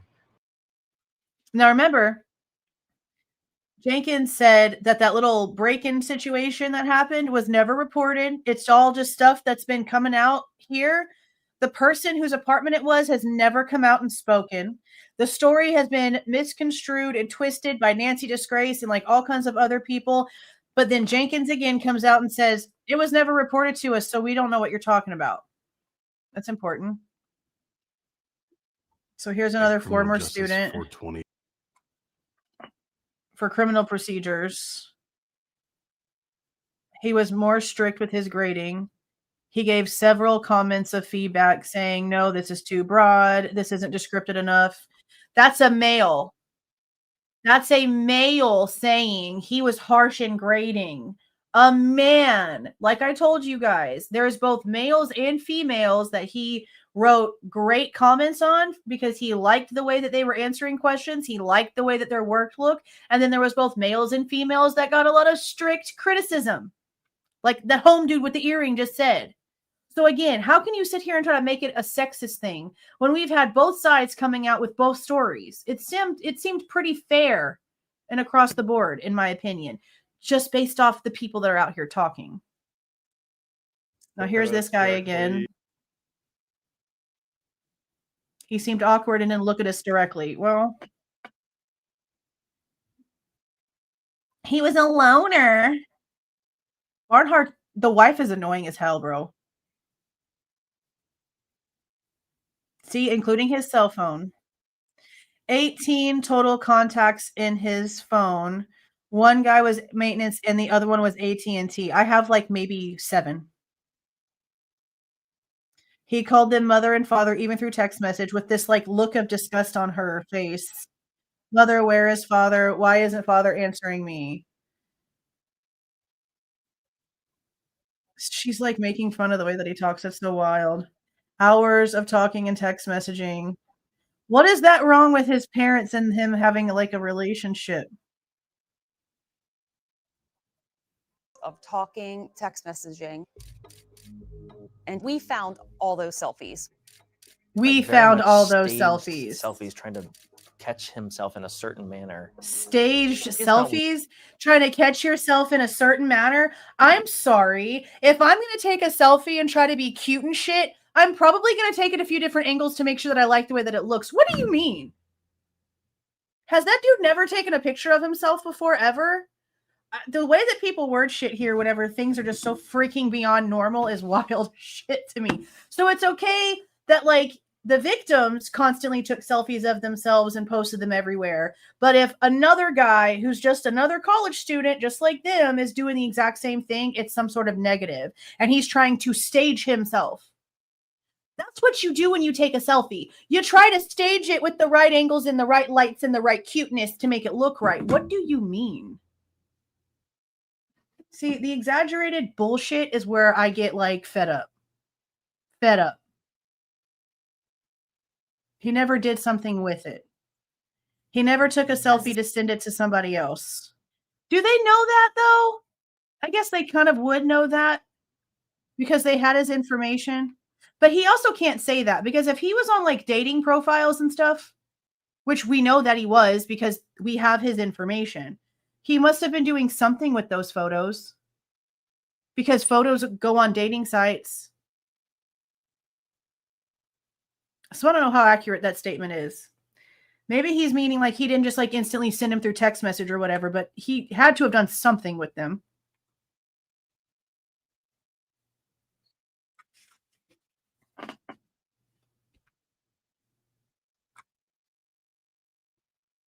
The guy remembers Snyder or one of them saying something about TAs being switched around. So they're showing some of the reports. Him. See how they're They like felt showing the reports we've uncomfortable. read?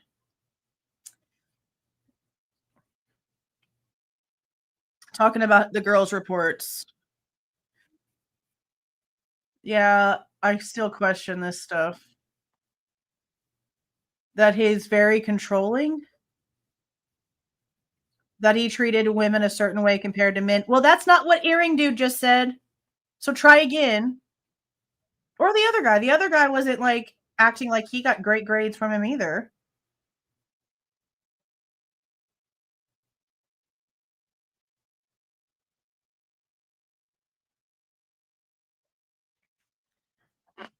Okay, yeah, we know about the email for the performance improvement plan. They said it was somewhat satisfactory. See, the cop just said they weren't planning on having him back, but he didn't even know that before he left. Kohberger's about to turn his PhD work into reality. Girl.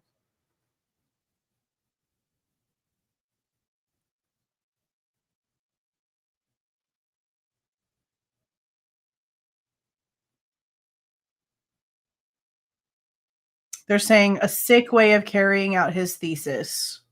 There are a couple people that do question that. I did see an old post on Reddit. I think it's somebody that went to high school with him, but there's no validation, verification, nothing like that on there.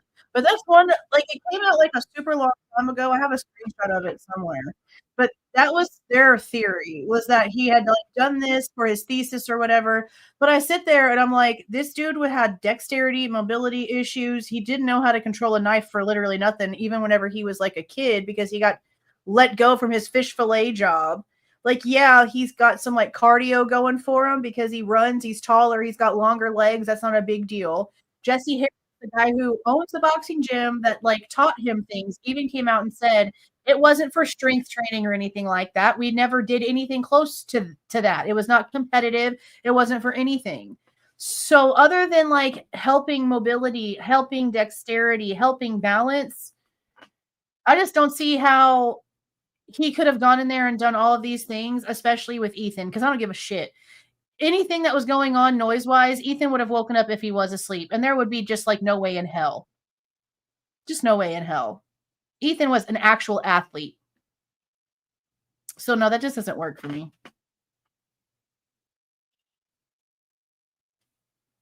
Okay, so we're going back to them finding out what happened and it being all four.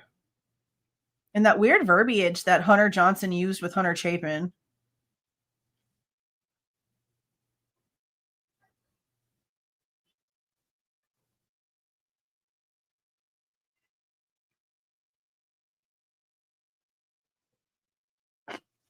This FBI guy just said stabbing is close, personal, and long term. So how is this FBI guy going to be out here and be like, it's long term, you've got to be committed? But then we have the report that we just read earlier today in the live where they're like, oh, 90 seconds. The whole thing, 90 seconds. Their own investigators are contradicting each other, which is not shocking, like at all. Not shocking.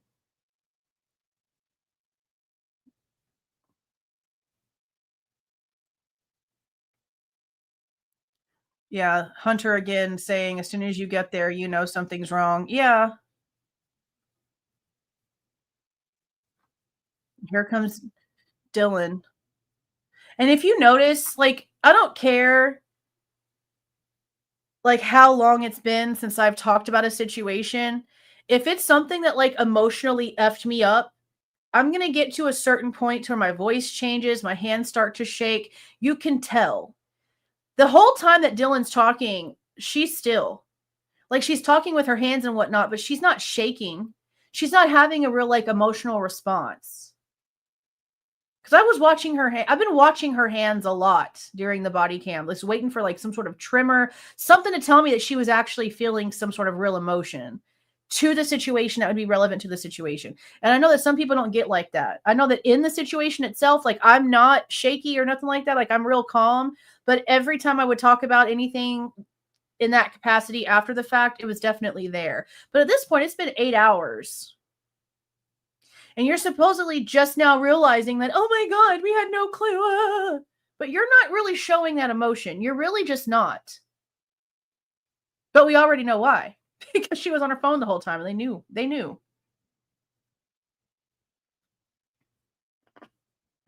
Inside his home and his mind, and it shows all of the books. Are they going to show the receipt? Are they going to show the receipt where he was told in his rubric to buy these $100 worth of books off of Amazon? Are they going to show that? Curious. I know they did not just do that. They say, what was the target? And like they're showing parts of the house, and then they have the knife on the table being shown. Watch, I'm going to show you. Let me go back one more time. Why are you showing the knife that Hunter put on the table? What does that got to do with this situation? Why are we showing that? That's not the knife that was apparently used. So why are y'all showing that? That's Hunter Johnson's little knife. Y'all wild, bro. Y'all wild. For real wild.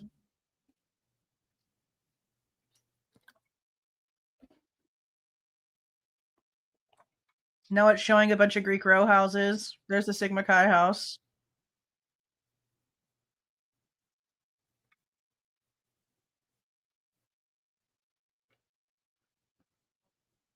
Now she's crossing the street to go to Taylor Avenue.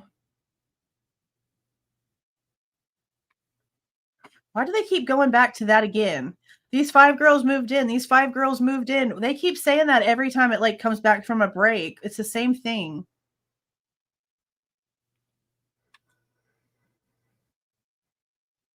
The older girl's house.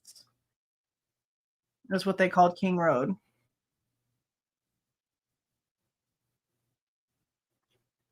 Okay, so Josie's giving it in chronological order. Maddie was the only original one, then Kaylee, and then Xana, and then Bethany and Dylan. Okay. And then there's the Murphs.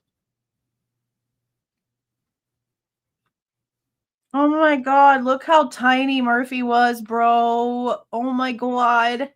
Hold on. Look how tiny. She called it. Everything I like to do with He was so little. If dogs could speak, bro. If dogs could speak. Here's the house. 2 on Bethany's. Dylan's bedrooms Xana's. are on the second. Dylan's. And Then there's the sliding glass kitchen. door The leading slider in out the to back. court. I gotta keep clicking it on and off so they don't give me no bullshit. Madison's bedrooms Kaylee are on and the Maddie 3rd floor. upstairs. We still don't know what apartment complex Ethan had a real apartment at. I'm really curious about that.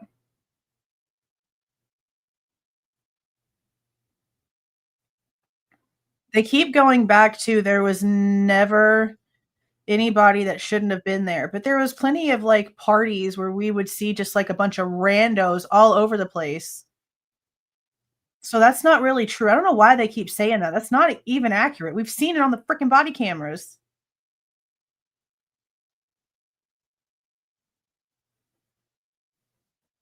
Okay, so now we're on November 12th. They're talking about the last home game. Not going to mention Envision Idaho? You're not? Okay, I didn't think so. There's Josie again talking about the pre-games.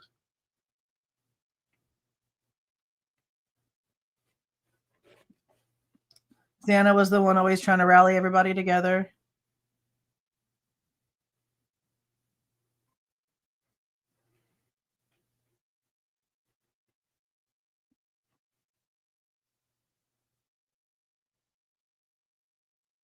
Why are they lying right now? Okay, so Josie just said that the house on King was the cutest place to take pictures because of the patio. And they're showing the pictures that were all taken at the same time that the infamous picture was taken. That was taken at the freaking Whites.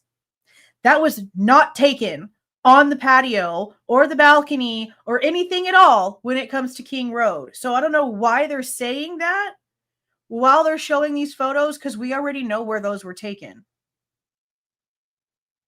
I don't know why they're doing that. That's annoying. She just said, Josie just said, because, you know, you can go on like the 3rd floor patio, which would be Kaylee's bedroom balcony. That's not where these photos were taken. And that's what they're showing. Why are we misconstruing that for like literally no reason? I don't really quite get that.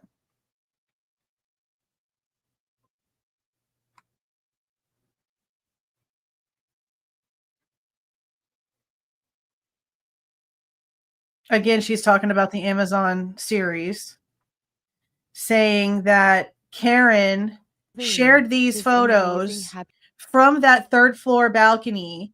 Those are not from the freaking 3rd floor balcony. Those are from the White's apartments. I mean, it honestly doesn't really matter, but why are we not being honest about something so simple?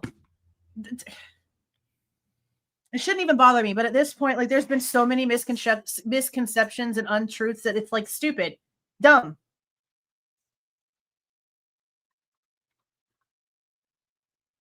Okay, yeah, so after that, they split off. Then they go to the formal.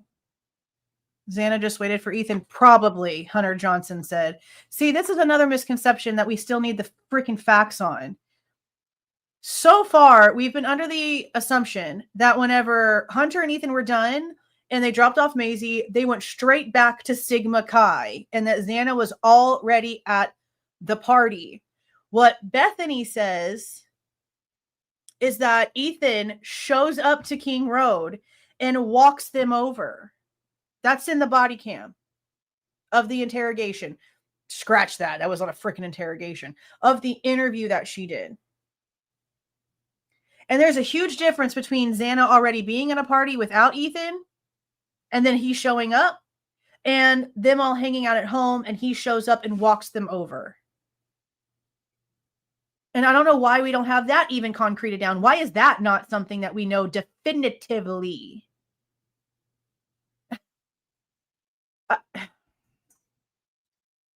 I'm honestly kind of like tired of having to always say, why is this something that we don't know for a fact?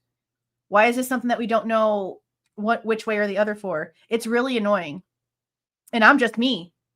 So I don't know why the families aren't like, how come we don't know for sure what happened here? Was he at the Sigma Chi and like she showed up, or was she there and he showed up, or did he go get her? Like, which one was it for real? Why do we not know that? Dumb. Dumb.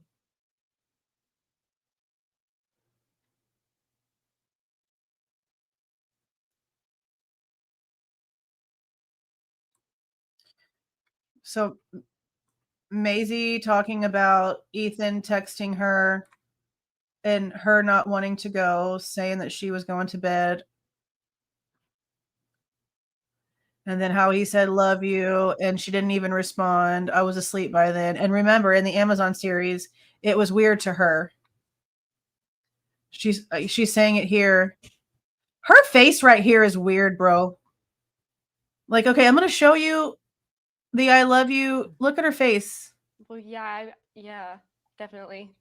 Because you didn't just normally text that to each other. It's just an odd look that she gives about it. I don't know what it means. It's just odd.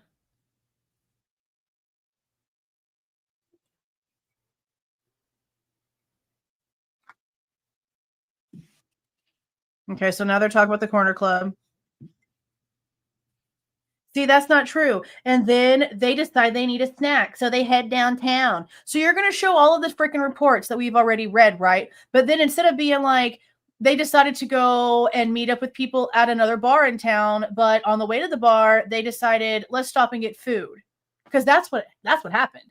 Not the whole, oh, they left the corner club because they decided that they needed a snack. That's not what happened. This shit is so annoying. So annoying. It's also not really mac and cheese. It's carbonara, however you freaking say it.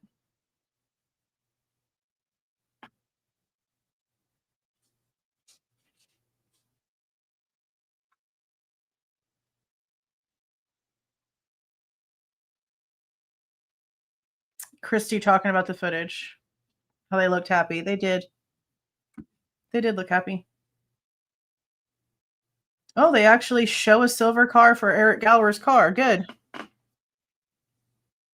By 2 a.m., everyone's home. Mrs. Ma'am, do you want to retract that statement? Because no, Ethan and Xana were not, according to everything, home by 2 a.m. I know we have the discrepancies with what Jeff has stated, but according to the timeline and according to everything that we're hearing so far, and in Judge Hippler's order, they weren't even home. They weren't home at 2 o'clock. They weren't home at 1:45. They weren't home by 2:10. They weren't home at 2:13. No one can give a timestamp for whenever these two actually walk back in those doors. That's disturbing. Kaylee sleeps in Maddie's bed. No proof of that. Legit no proof of that. Xana stays up, orders DoorDash. They're showing a girl opening a door in some green flannel pajamas, bending down and picking up a bag. Prove to me that you have that on camera, because y'all still haven't done that. We know that the camera exists, but you still haven't shown us that.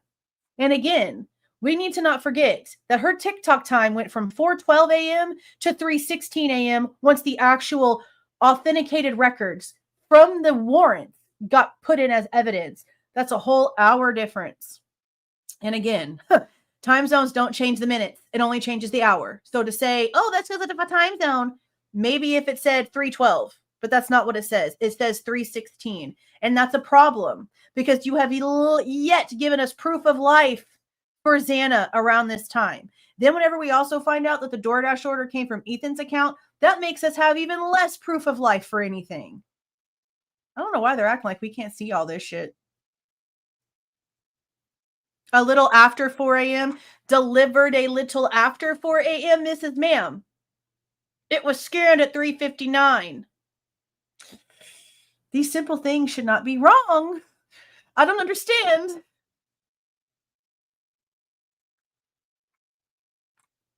Now this detective is like, she walked into the kitchen and put some of her food on a plate. What?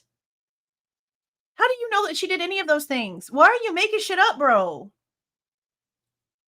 She took it to her bedroom and she was on social media. See, he just said the latest of 412. So we're going to just like forget about the self-authenticating documents, right? We're just going to forget about that? Okay, good to know. Good to know. Jesus Christ, these idiots give me a headache.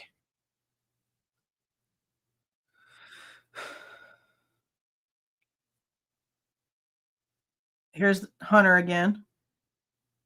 Emily got a call from Dylan around 11-ish. See, saying 11-ish is a problem for me because that's an hour.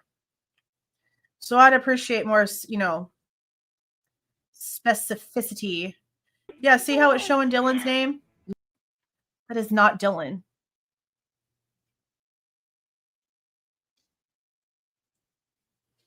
The small little inconsistencies, even though it might not mean anything at all, I'm going to constantly, always, and forever be bothered by shit like that.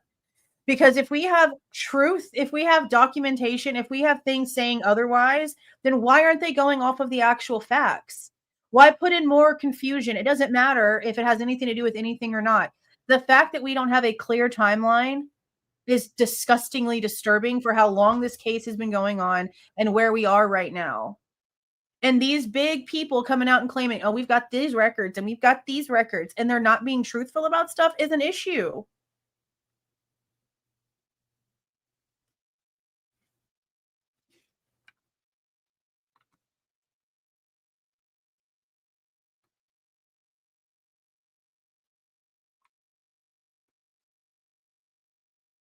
Now they're talking about him leaving his apartment, Kohberger leaving his apartment and turning off his phone. And now this other lady's like, you can see his car on the camera. No, you can't. You can't tell that this is even the same car. Wow. Did they really? So while they're saying that it's making multiple passes, Area. also showing making this multiple bottom passes. screen right here is the DoorDasher. See the SUV? They're so stupid. They're idiots.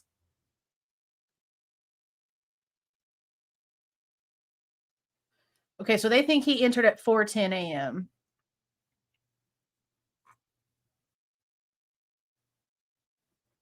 So they're showing it like this.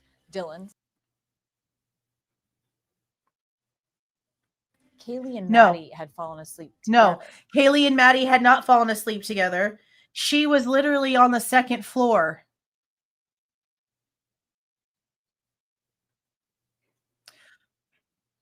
Okay.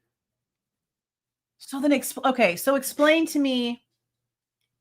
Okay. So he just said that they can tell from her steps on her phone that Xana was walking around the house. And he continues with the whole 412 thing for social media.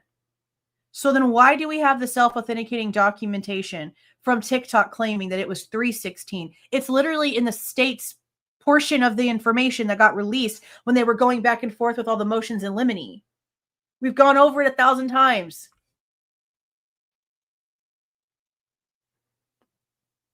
They need to release the forensic download information. This is getting stupid.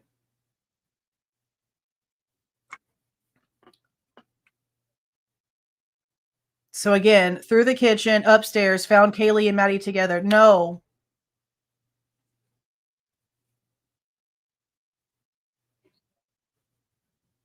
So he's saying that they were taken quickly, but were stabbed repeatedly. Are we not going to talk about how long it would have taken to have done what happened to Kaylee?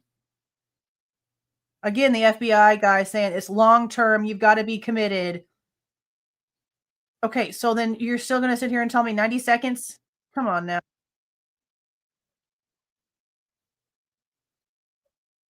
So they think that Xana heard the commotion. She went up the stairs.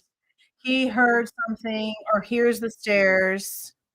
Something alerts him and takes him away from what he's doing.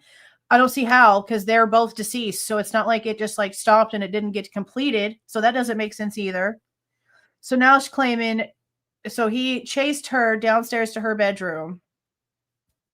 But the table wasn't moved over all the way. I don't see how. She's fighting because she has defensive wounds all over herself, not just like the one. At that point, he realizes there's a fourth person in the bed. So he reaches over and instantly, and then continues to fight Xana. Y'all are wild as shit. So explain the freaking marks behind Ethan's legs. Explain how he would hear screaming and her running and freaking out in the bedroom and not wake up. No. And on top of that, what is it? Kaylee was on the second floor with her own dog playing music and singing. This whole timeline is not working. It's just not working.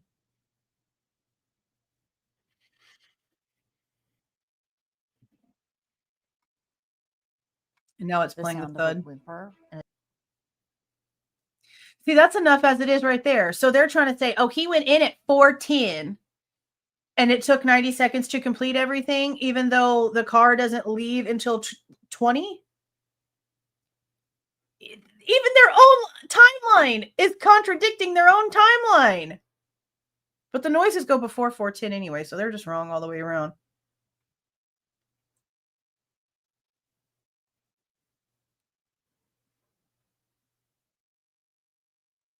In Xana's room, some things were pushed around, moved around. That's something that you'll probably hear in the video. Because she was fighting. Again, you're going to try to make me believe that Ethan didn't hear all that shit? Nah. No.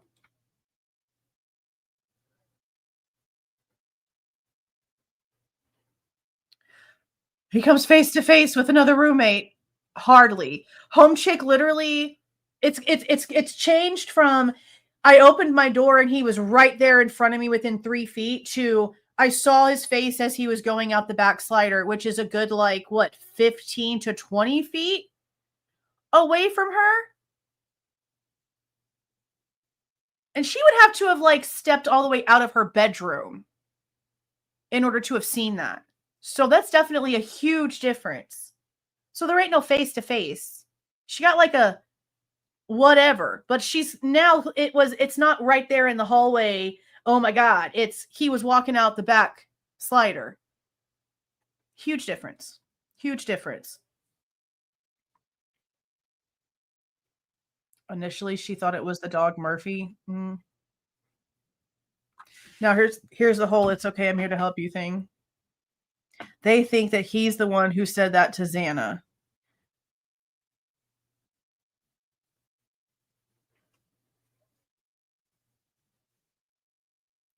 Dylan heard multiple things throughout this time period. She opened the store a couple different times.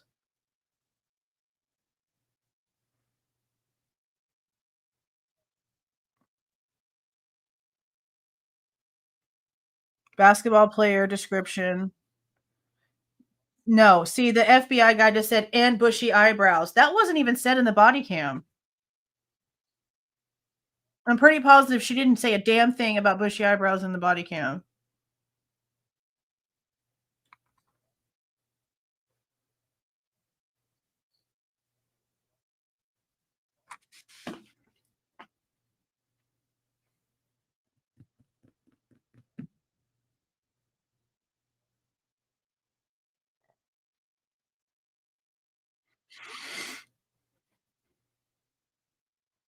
Oh my God, they're so dramatic.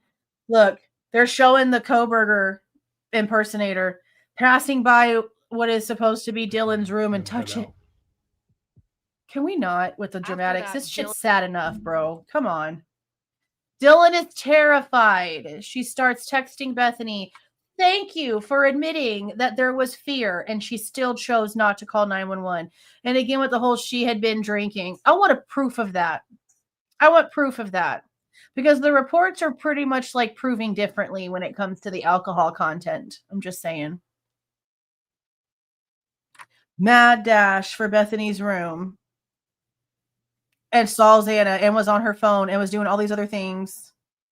She was never asleep, because we also need to remember there was no, I was woken up. No, home chick told the cop I was trying to go to bed. Not I was woken up out of a deep sleep and didn't know what was going on because I was half asleep and foggy and oh my God. No, You were adding contacts to your phone not 8 minutes before the DoorDash got dropped off at 3:59, and then you're obviously wide awake trying to fall asleep. You were probably scrolling on your phone. Probably wasn't no trying to do nothing.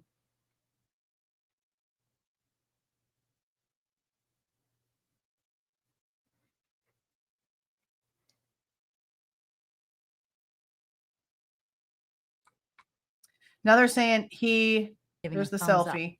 Now they're saying he spent an hour and a half on the phone with his mom that morning. Now here's the whole, okay, see, this is the part that I am aggravated with. The whole he went back between 9 and 9:30 thing. That was the one thing I was really hoping would be accurate. That was the one thing I was really crossing my fingers for, literally since day one. I've talked about this since the beginning, ever since I started asking questions 3 years ago, okay? Everything in the PCA didn't add up time-wise. Even Drunk Turkey is on interviews on other channels saying that the times for the cars turning and doing these things don't add up. So he can pretend all the frick he wants to. It's out there in triplicate, quadruplicate, whatever you want to call it, all of the questions that he had for all of these things, okay? But when it came to he left his apartment at 9 o'clock, drove over there, hung out for 10 minutes, then went back by 9:30, I was like, holy shit, this is the cast information that we're going to be expected to see for everything. So we're going to get these very, very specific details. And then the information came out. And the one big piece that I was really hoping for them to show us proof and truth of, they can't. They can't. So you're sitting here trying to tell me that his car went back to the area in the bright-ass early morning hours when the sun's up and the birds are just a-chirping and everybody's moving around, and you don't have it on camera?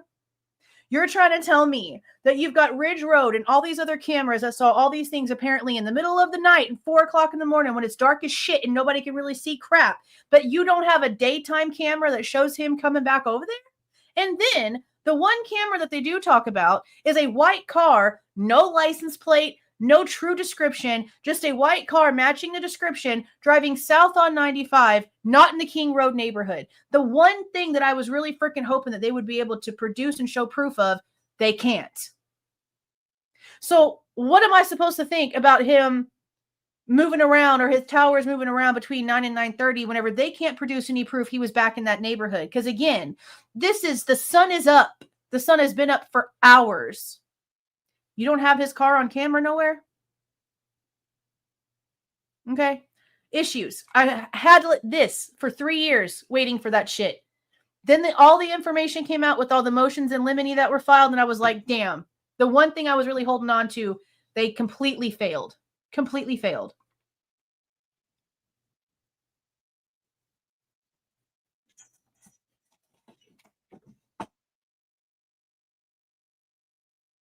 They can't prove it.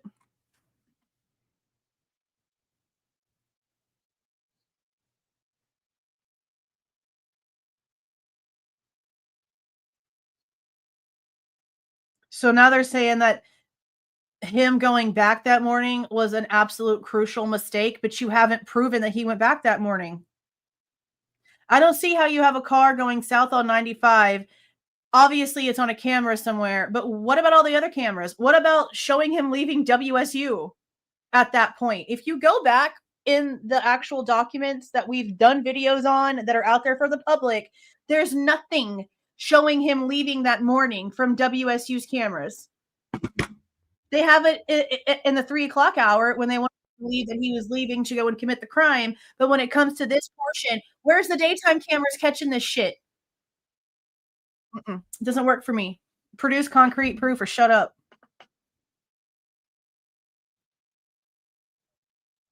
Is this Josie again?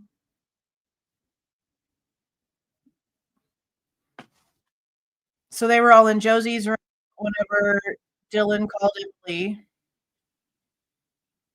and asked them to come over there. Hunter said, I could overhear what was going on. She sounded freaked out. I just had a gut feeling. Something told me I just needed to go. Because remember, he just sort of took off.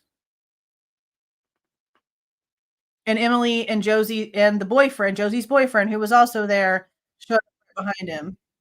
Josie's saying she walked right inside the door. Hunter had already been up to the second floor and had turned around, which we did hear that already, that he was like, no, get out, don't go up here.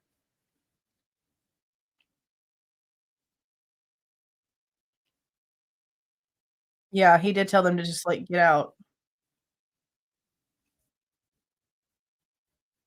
I don't know if Hunter said something about somebody being unconscious. I don't remember that coming out of his face.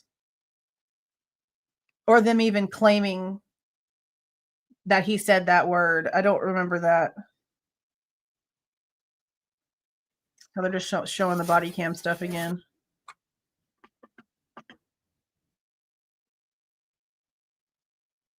See, he just said I checked to see if she was breathing.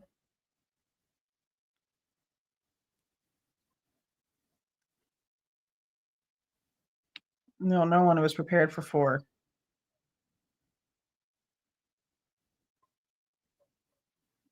Lots of blood, but not in the hall or anything. See how they're still showing it.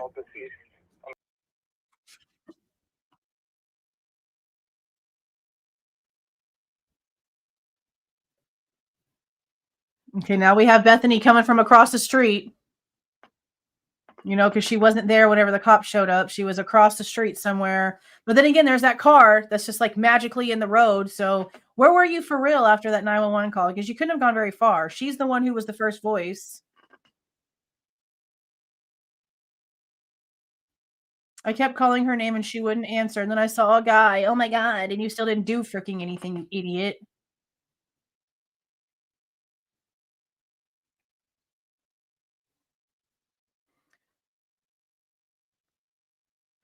Okay, so they just completely skipped over the fact where she said taller or shorter. They edited it out.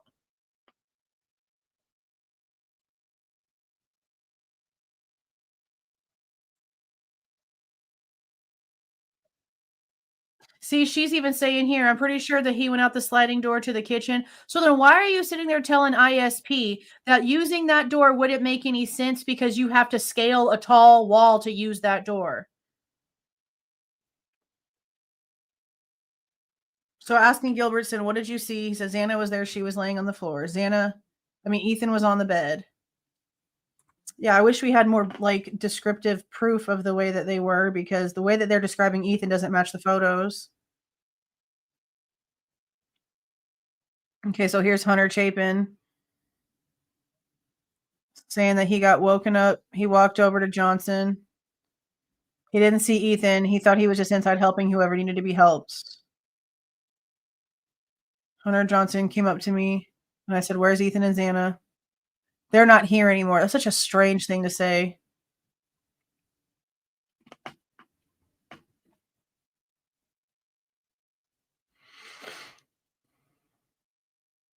Yeah, Stacy was at the grocery store.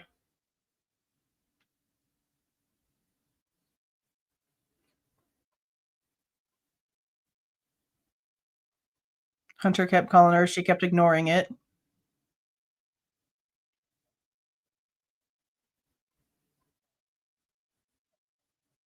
And then she finally got on the phone with him. Ethan and Xana are not on this earth anymore. It's such a strange way to put it. But I mean, like, that's how Hunter like said it to him. So I guess it's just the way that he like put the words together.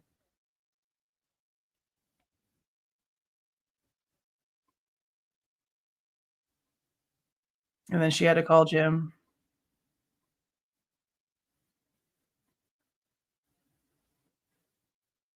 Ethan really did look a shit ton like his dad.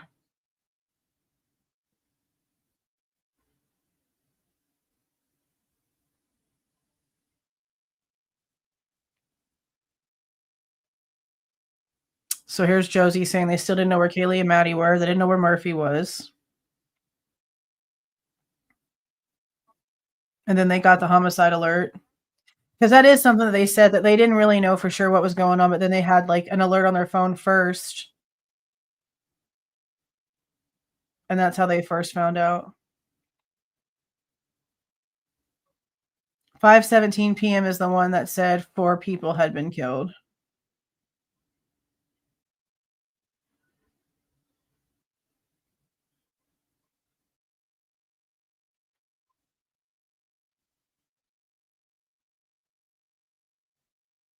There's Murphy's. Yeah, Dylan and Bethany are getting a lot of criticism because Home Chick like literally said everything. They both told police that they weren't certain that what Dylan thought she saw was real. Honey, Bethany also heard and saw things. Ignorance. The ignorance. I could never. My kids would never. I swear to God. So stupid. They both heard things. They both saw weird shit. They both had the conversation. This protective shit over them is so gross.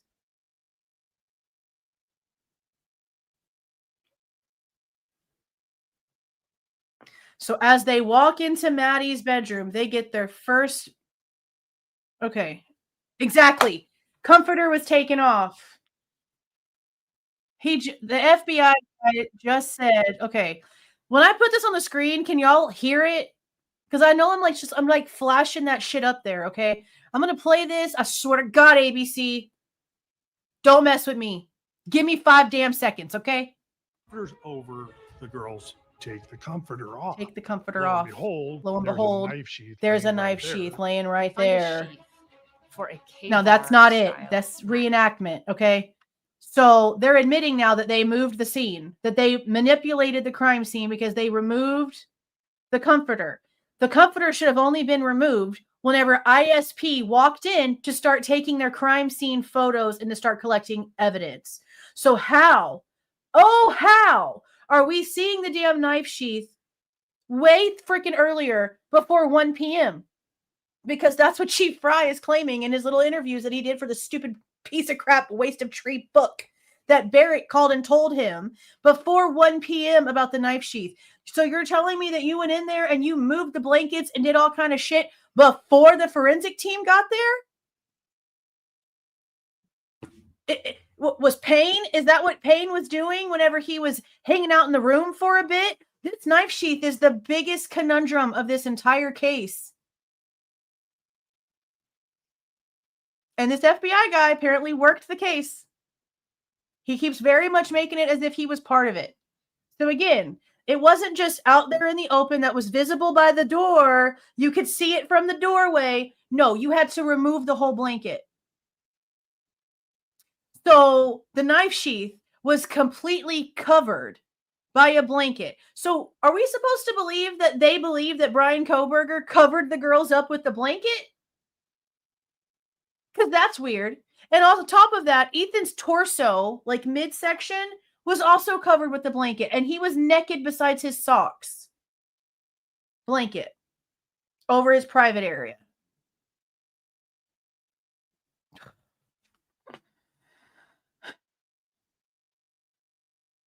That changes like so many things, but also makes total sense to the bullshit. I cannot wait to get this knife sheath video together. Oh my God.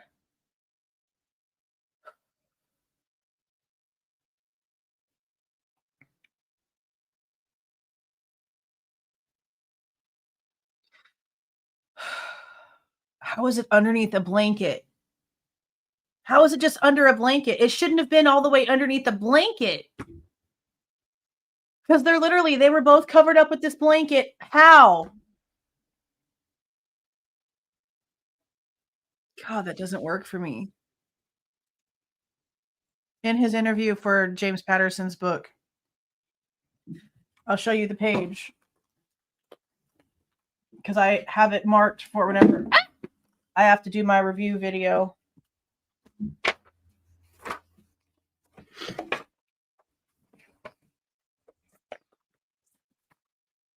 Right here. This call was made to Chief Fry while he was on his way back to Moscow. And according to the way that the timeline is put together, it would have been prior to 1 p.m. It says, Barrett shared with Fry that a knife sheath was found in one of the rooms. It's imperative this doesn't get out. This was around right before 1 p.m.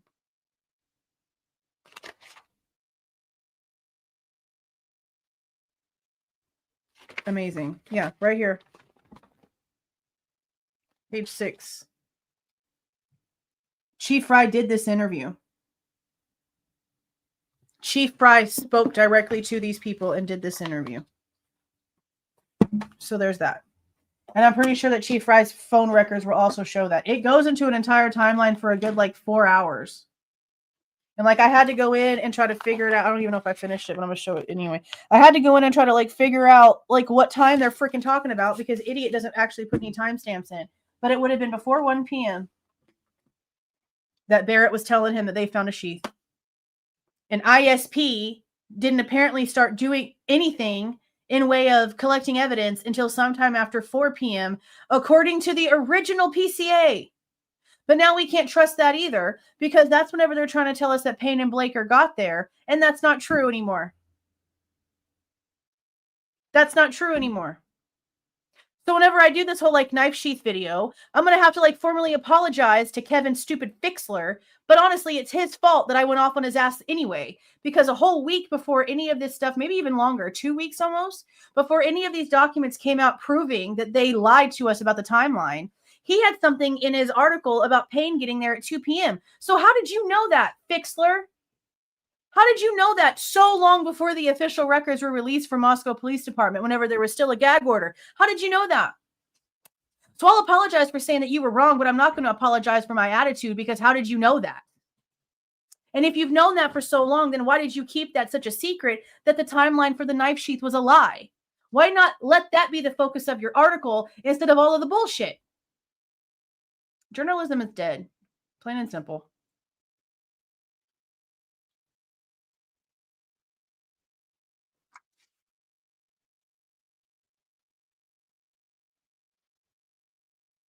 Talking about the whole targeted attack thing.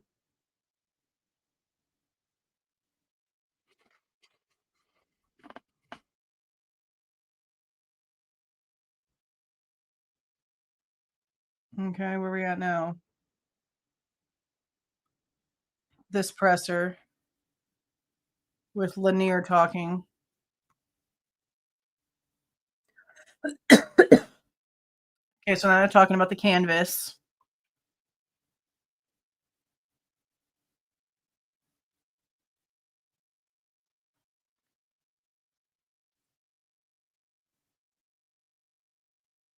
Now they're showing the 11-12 footage again.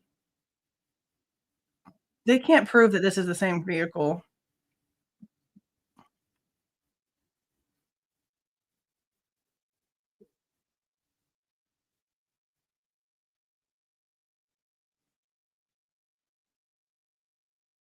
I mean, the way that the car jets around the corner is wild, but look at this shit right here. They just played. So they're playing this piece, right? But then hold on. Look at the timestamp right here. Now they're showing 4:24 with another car leaving. Why are you showing this?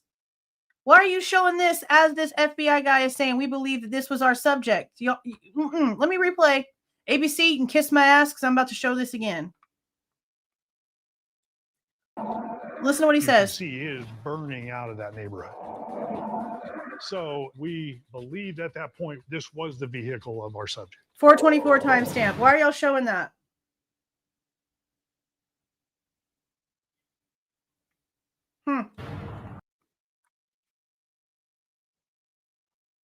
You did not narrow it down to a 2011 to a 2016. That is not what it originally was. Don't lie. He said they had over 25,000. They said it was 20. 25 is still crazy though. That's wild as shit.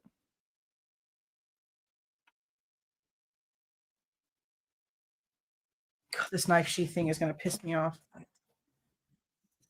That blanket being removed is wild shit.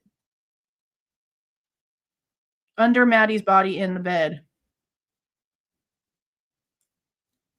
It was in stark contrast to the entire house. Not according to photos. How many days did he say?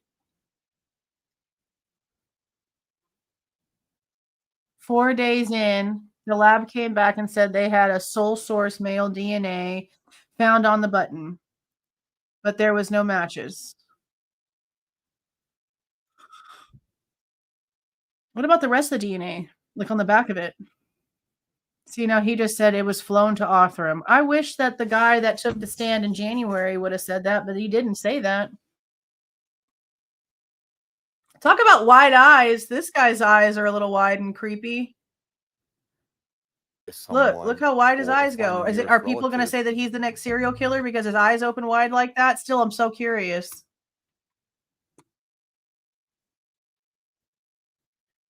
He was asked, what's the fastest you can produce a result?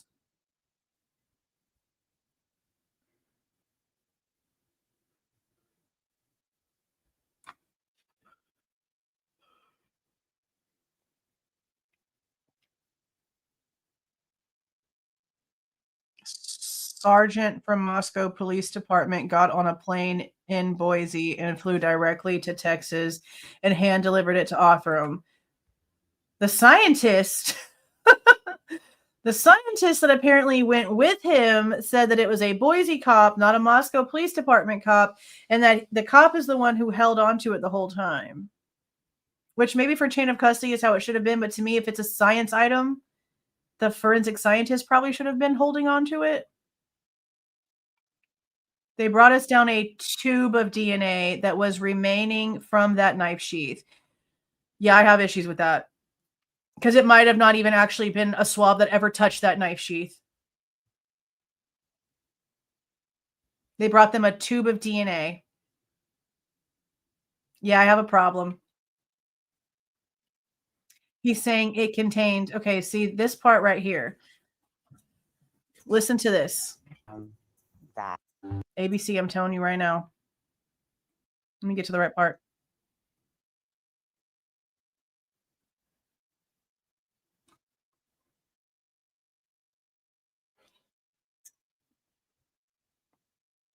I'm about to show it. Extract Okay. contained a lot of DNA. It was not a trace amount of DNA. It was 500 times more DNA than we generally see in our low quantity DNA cases.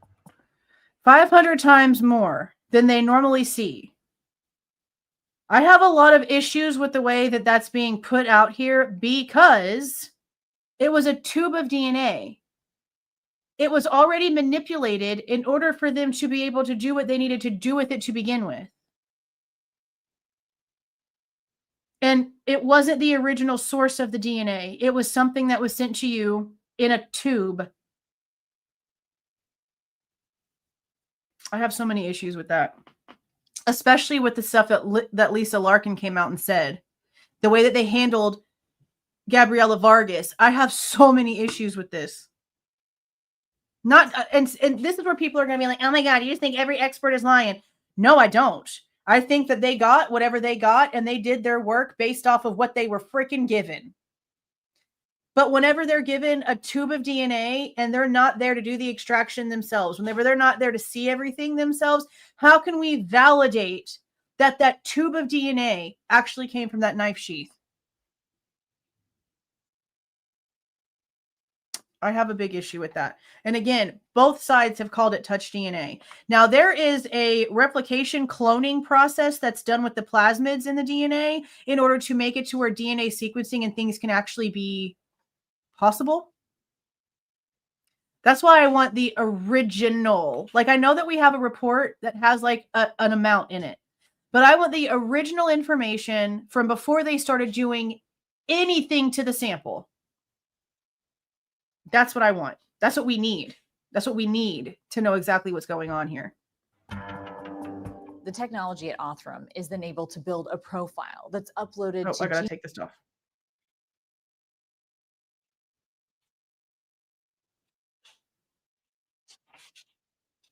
There was a unique biographical ancestry. Multi-generational American family based in Pennsylvania. So the cousins that they knew about were in Pennsylvania. Why didn't they just tell us all of that to begin with? See, all the hiding of the information doesn't freaking help. It doesn't really do anything for me, honestly, but it's still interesting as shit. So the cousins, the four brothers that were some sort of distant cousins, they could tell that this family originated, how this family originated and where the majority of them were If this is the same information that I read in an article the other day, it's going to be really odd to me because this family was apparently more on the Italian side. And I could have sworn that whenever Kohberger was talking about his genetic testing with the guy that he would go on his parking lot walks with at the apartment complex, that whenever they discussed it, he told him that he was German.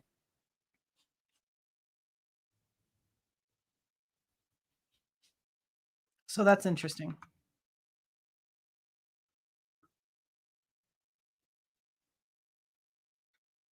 That's all that they said. I need to find the article where they talked about it because it said something about how it was a Italian descent, and I'm like, but he's German. That's what we've been being told. Okay, so now they're talking about the road trip going through the 2 pullovers in Indiana. Yeah, that's always going to be extremely insane to me.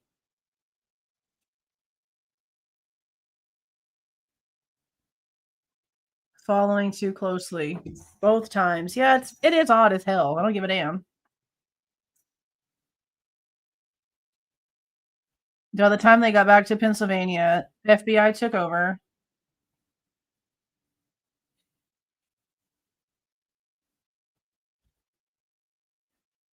December 19th, calls Darren Gilbertson. Okay, so according to the FBI guy, he was told, hey, I have a first name for you. It's Bryan. Oh, and I have a last name for you too. It's Kohberger. Oh, and by the way, he drives a white Hyundai Elantra. What a weird way to announce the fact that you've got a suspect.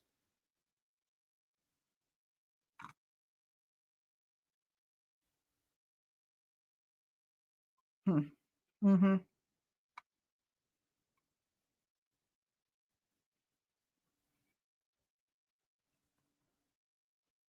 When did the surveillance start? Immediately, meaning not till the 19th.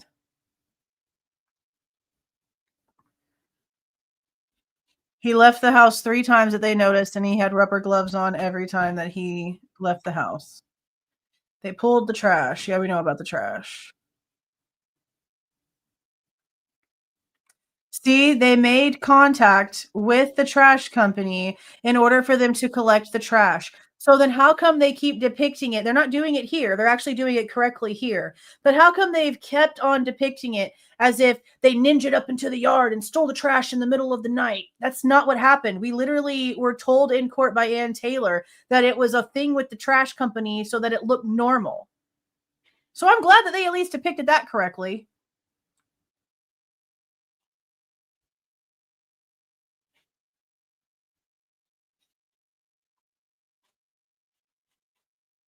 Then it has like the match to the paternity match. From a Q-tip, so from his ear, I guess. But it's also interesting to me that even though we know for a fact that there was another mixture of male and female DNA, like that was mixed up together, that they ended up further testing to show that it actually was Kohberger's DNA, they don't mention that. I don't know why they don't mention that even further now that especially like the documents have come out about it. I don't know why they never mentioned that.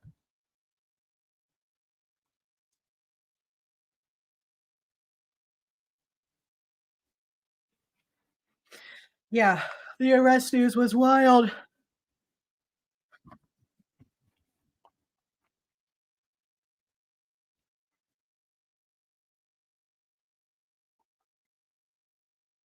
You've got live feed. You watch the armored vehicles roll in.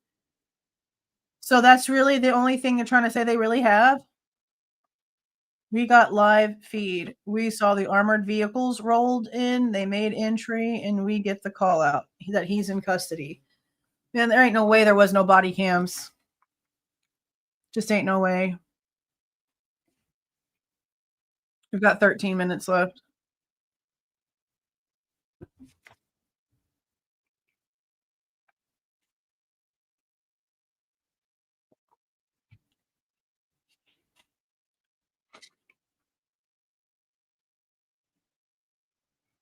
ESP makes the arrest. Live feed coming from the helicopter. We were getting constantly updated about what was going on, telling us, yes, they've got Bryan in the house. We saw the armored vehicles roll in. They made entry. Yeah, there's nothing about like feed from like cameras.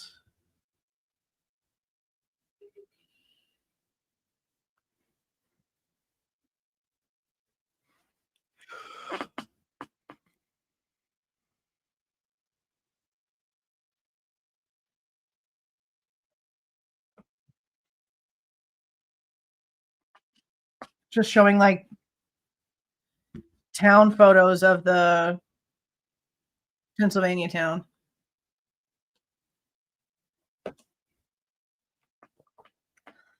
The FBI department interviewed Bryan's parents.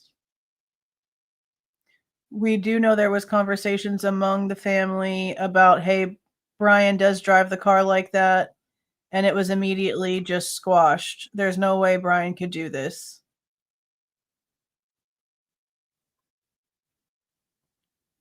So, I mean, it wouldn't surprise me if they did, like, talk about it. Here's the lawyer guy again, saying he was surprised about all the news. This guy.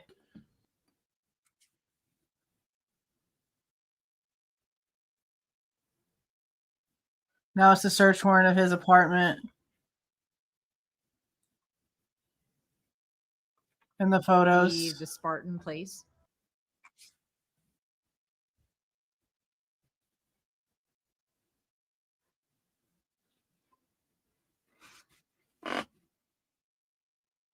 He was taken back to PSP barracks. He gave a 2.5 to 3 hour statement before he asked for a lawyer. So there's 2.5 to 3 hours worth of original footage of the very first interview that they did with him. And all these assholes did was give us a stupid, vague report. He talked for almost 3 hours before actually getting a lawyer. That's coming from his attorney. That's a long, long time.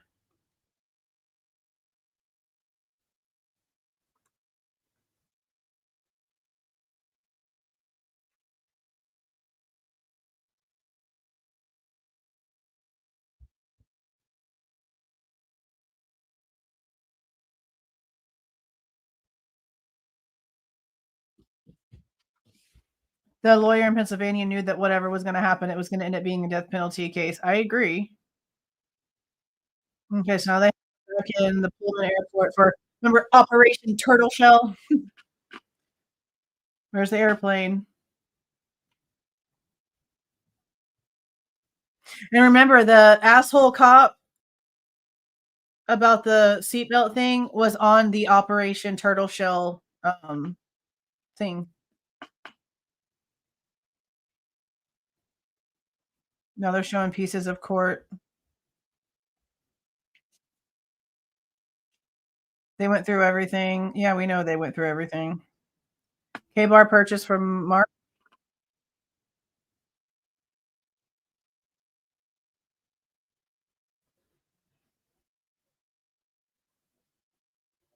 Christmas night, 11 o'clock. He was on a rudimentary website called Serial Killer Timelines. Let me show you what this idiot's talking about. 1 second.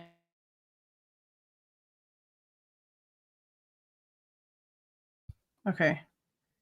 Let me backtrack so I can show y'all this right thing. Night, the 11 o'clock hour, heading into the very early morning of the 26th. He was on a website called Serial Killer Timelines, just a list of hyperlinked names, and he just went down this list and clicked one after another for like 2 hours.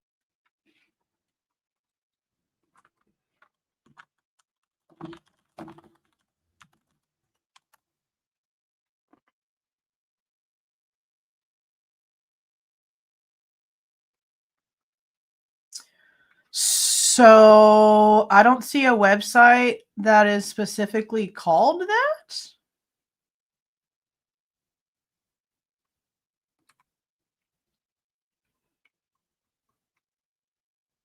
there's like this thing right here from Radford University, serial killers info, which looks to be somebody's podcast stuff. Hold on. Let me type in serialkillertimelines.com because that's what they're trying to act like this is.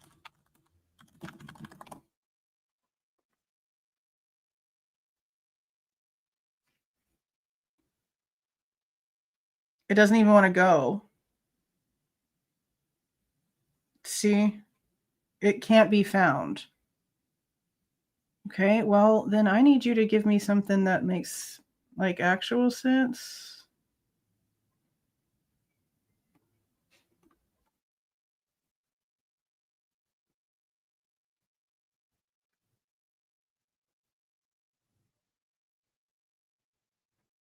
A rudimentary website called Serial Killer Timelines.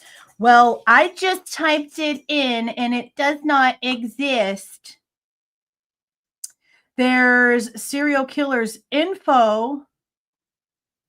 Let's see if this one looks like what he was just looking at. No.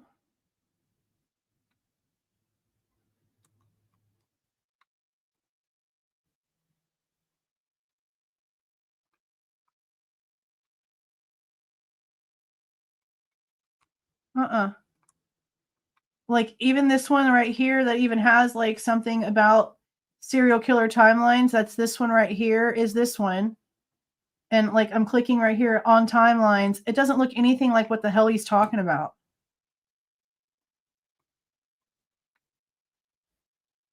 Let's check this one. Okay, so these are biographies written by Radford University students about different serial killers. This doesn't look like anything that they're showing either. So whenever somebody who's claiming to be an expert in something is telling me that this is what this person did and this is the website that they did it, I'm expecting to see that. I'm expecting to be able to go to serialkillertimelines.com and see exactly what he's talking about. So I don't, okay.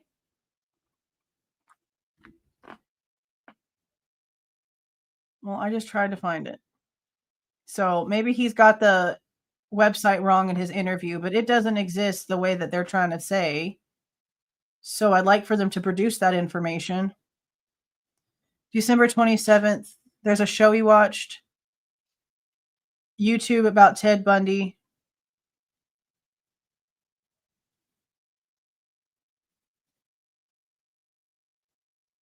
Okay, so they're saying that on the 27th, he watched... Oh, crap, I took the thingy off. Hold on. So on the 27th, he watched this. And on 12/29. And then 2 days later, he took that selfie. So they're trying to say that he was emulating Ted Bundy by taking this photo 2 days later. I don't know. To me, you should have probably taken it the same day to make me believe that. Whatever. Okay.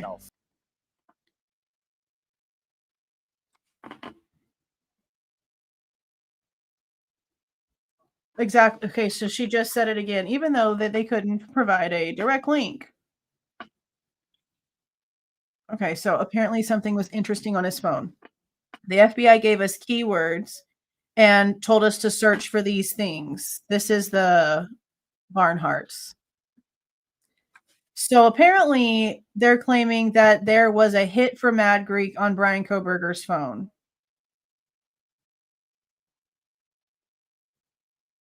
It was done through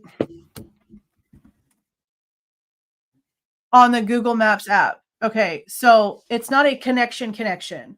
They never find his phone connecting to the Wi-Fi. They never find that he actually went there. All that happened is that Mad Greek showed up on Google Maps, probably because he was searching for restaurants with vegan options. But they've never, ever shown any proof that he ever went there. There's no transactions. There's no receipts. There's no cameras. There's no nothing. And again, they were not a vegetarian restaurant. They were not a vegan restaurant. They had one vegan pizza. And then they cooked lamb for the rest of everything. So this isn't a connection. This is him looking up local restaurants in his area. This is not a connection. She's full of shit with how she's putting this. However he arrived at it was done through the Google Maps app. Search for Mad Greek, however he arrived at it, was done through the Google Maps app. What we can say is that Mad Greek was presented to him on his phone. It doesn't necessarily draw a hard line to these victims. He searched for restaurants. Wild. Wild. Wild. Now we're getting to the fact that he pled.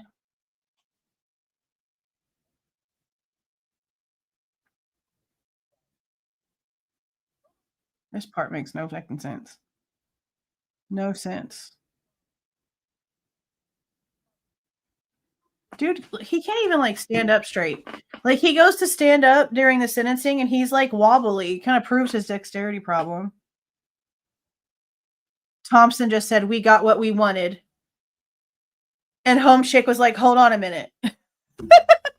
Yeah, what you mean, Thompson? What you mean?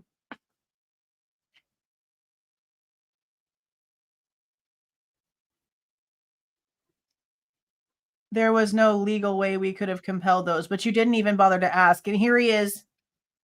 He's going to say there's nothing he could have said that could have been credible or believable.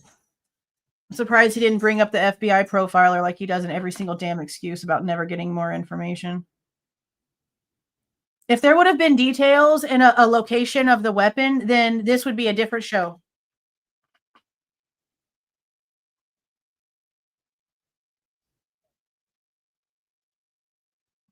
Here we go, the courtroom. Impact statements.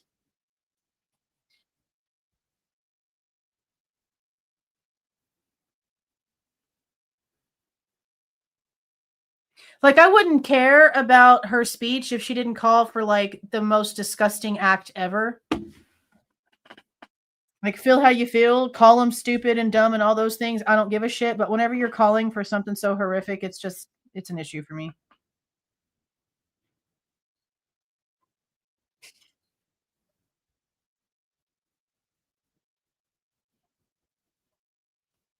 Oh, Bethany can't just take it. So she has somebody get up and lie for her. I would love to know exactly how Emily really feels. If she's even paying attention. If no one in that friend group is actually paying attention to the facts, like how much do they actually give a shit about Kaylee, Maddie, Xana, or Ethan? If all they're doing is listening to whatever the mainstream bullshit is. Because we know for a fact that these two girls were awake and they were full of shit and lying. And then for her to have the damn audacity to have somebody else like speak, you're a coward, bro. Straight the frick up coward. Now here comes Dylan's fake act with no tears. Her I'm sorry, but this is a bad acting job. I don't give a shit who it offends. When she gets to a certain point in her speech and she's talking about how she can breathe again and she literally deeply inhales like on cue, I was done. I was done.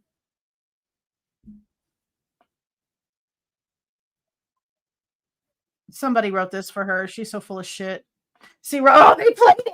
Oh, they played it. Oh my God. Listen. The guy that slammed into me like a This is when I knew she was full of fucking shit, I bro. can't breathe. On cue. I can't breathe. Tell me that's not fake as shit. Tell me that that's not fake as shit. Man, miss me with it, bro. I can't miss stop me with it. Living is how I honor them. I'll never forget that Speaking fake ass today shit is in my to head help ever. find some sort of Ever. justice for them. He may have taken so much. I really from want to me, know but he if her paper, when it says something about like, I can't breathe, if it says take deep breath right next to it. Because what? Girl. Never get to take my voice. No. No. No. And no again. No. Now here comes Steve. There goes Kara. There goes Karen. There goes Ben. Here comes Olivia. And they're of course, going to give her the most spotlight for how gross she was. That's fine. Like I said, like her speech is great up until she calls for like really some disgusting shit to happen. Like you kind of crossed the line in the courtroom, ma'am.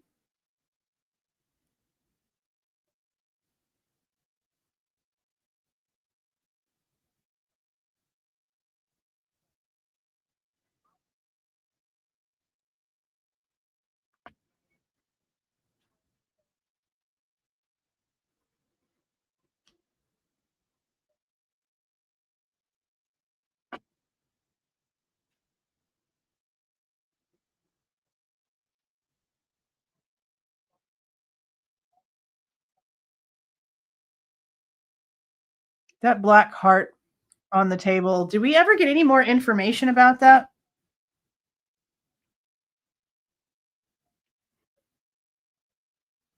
I don't recall us getting information on the black heart that was on his desk. See, it's still there. Here's Right there. the one you'll hate the most.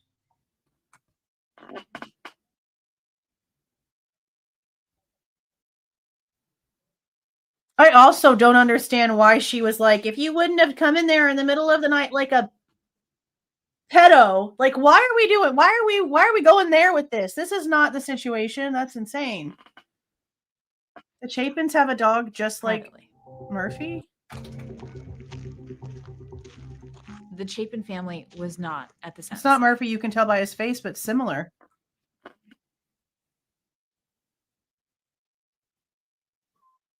Here we go with the Chapins meeting up with Othram.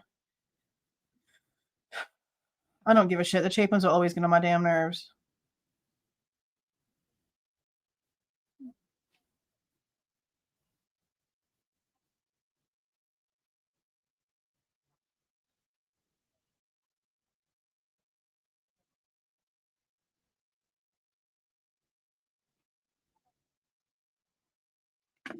She's talking about how she first met the chick from Othram, that this complete stranger came up to me and gave me a hug and said, "We're working on your case. You're fine." That must have been her first thing at CrimeCon. Because you can't go to any hearings. You can't go to anything when it comes to anything important or official, but you can go to CrimeCon and you can do podcasts and you can do a book tour. Those are the facts.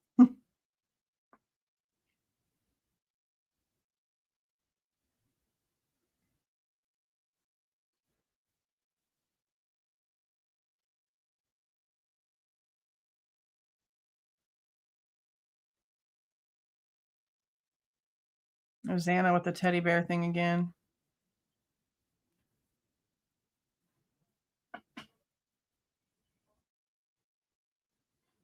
Xana and Josie look a lot alike.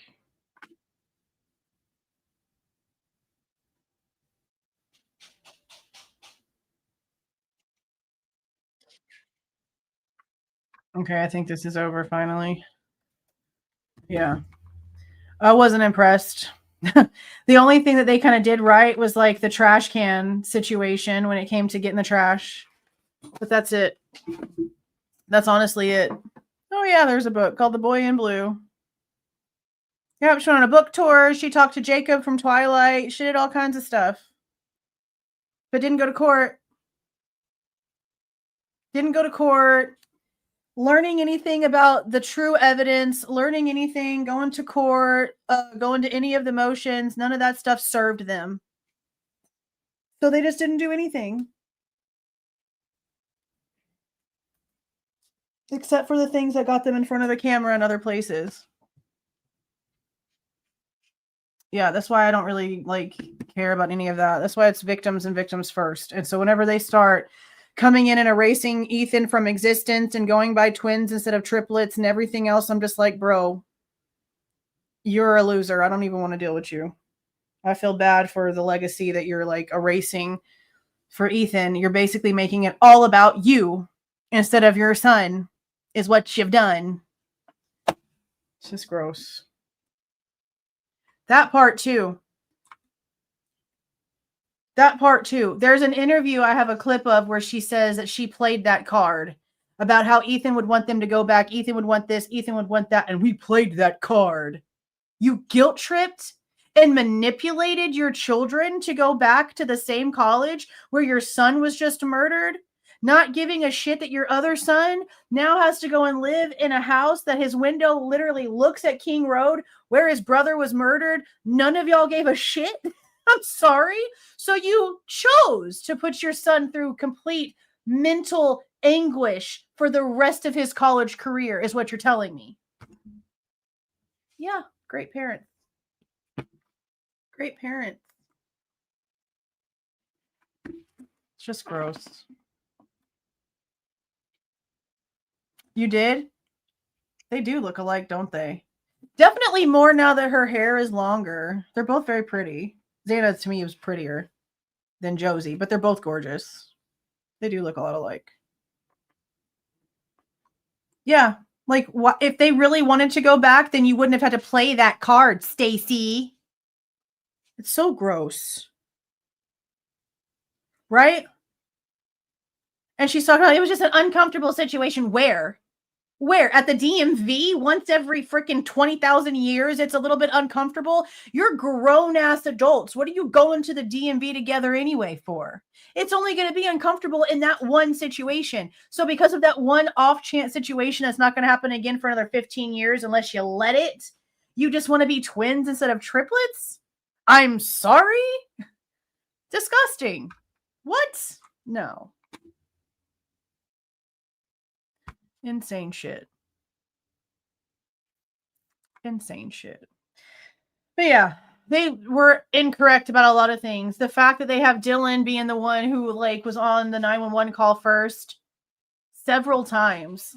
Like they put Dylan's name up there and played that section like 4 or 5 times.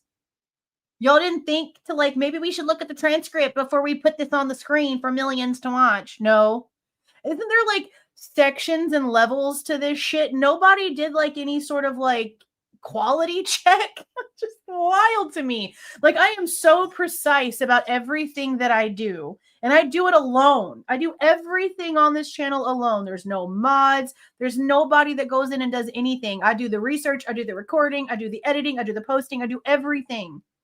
These people have people that are paid like 6 figures a year to work for these companies. And y'all can't quality check that the information that you're putting on these very real and tragic true stories is accurate. Even the little things are just like on my freaking nerves now because there's been so many of those. Just little things.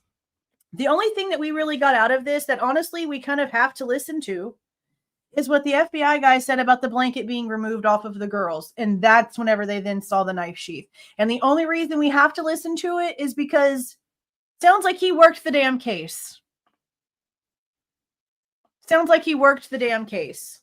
At first, I didn't think so because it said he was retired. But it sure the hell sounds like he worked the damn case. By the words he was using to include himself. So that's insane because, again, they've lied about this knife sheath thing from the beginning. We have Payne's report that, again, still has him getting there at like 4 p.m. But he's like walking through and is the first one to notice it. Then that means you were there before 1, broski. Or is Chief Fry a liar? Is Tyson Barrett, is that his name? Tyson, Tyler, whatever. Is Barrett a liar? And why is it that the one guy whose timeline that we're being lied to is also the one that wasn't working for Moscow PD anymore, was going to be working for the University of Idaho, and who was the one that was going to get on the stand and tell the lie that both sides could live with at night? Quinky Dink? I think not. Hello, Lily. I think not. It's just all stupid. It's all just so stupid. Hello, Boomy. Are y'all ready for me to take you outside? Okay, don't freak out. Hello. Okay, my dogs are ready for me to get off of here. Let me see if I can get her to jump up. Come here. Hello. Say hi. Say hello. My name is Lily. It's my Willie. Don't lick me. Okay, get down. Come here, Boom. Hold on. Oh, okay, you can stay. Come here. Leave your both jump. Oh God, I'm scared he's gonna knock my computer down. Hold on, Lily. Boomer. Boomy. Quit licking your butt, bro. Come here. Oh, they're both gonna do it? No, Boomer's gonna keep going to the door. Okay, we about to go inside. Okay, I gotta take them out. Oh, yeah, Boomer's hitting my camera. That's him telling me, okay, Mom, it's time. Okay, Boomy, it's time. All right, you guys. They're border collie mixes of some sort. I don't know. We know for a fact they're border collie, but we don't really know for sure what they're mixed with. We just know that the mom was border collie. Are you going to come up here now? Come here. Come here. Oh, God. Are you going to jump? Come. Come here. Oh, there he is. There's the boom booms. So, hello. Okay. Come here, Lily. See how her spot's wider and she's smaller? They're from the same litter, but he's like three times her size. Okay. Thank you for sitting here and watching this with me, even though I can't show you much on the screen. Hopefully they don't mess with me for the little bitty things I did show. Can't stand what Paramount did. It's so crazy. But it is what it is. And we just have to learn how to work around it. We just don't really have a choice. Let me see if I missed anything over here. Oh, thanks for the $1, Kara. I appreciate that. Thank you for joining, Jamie. Thank you for joining, Stacy. Thank you for the gifted membership, Kimberly. Sheath wouldn't be under the blanket. He chased Xana. I think what they're trying to say with that is that he was interrupted and wasn't paying attention when he turned around from being interrupted and ran after Xana. But I don't really quite understand that part because of everything that we're being told from, and I know we can't trust anything that they're claiming, but whenever we're hearing that the dog and Kaylee were both being heard in the main room and there was music playing and singing, but then they also don't know whenever Xana got home. All of it's just all over the place. So if they have like Xana's steps showing that she was walking around the kitchen and whatnot, like they don't have that for anybody else. And I also don't understand how that's even possible that they're trying to say that they had Xana's phone for all of that, because a gray iPhone was found next to her body. And what you would assume to have been her pink iPhone was found next to Ethan on the bed. And considering that the DoorDash apparently came from Ethan's account, like if she would have like used it to order DoorDash, why would she have still like had his phone and left her phone by him on the bed? Why would he have needed a phone next to him if he was asleep? It almost seems like a staging that they like got wrong.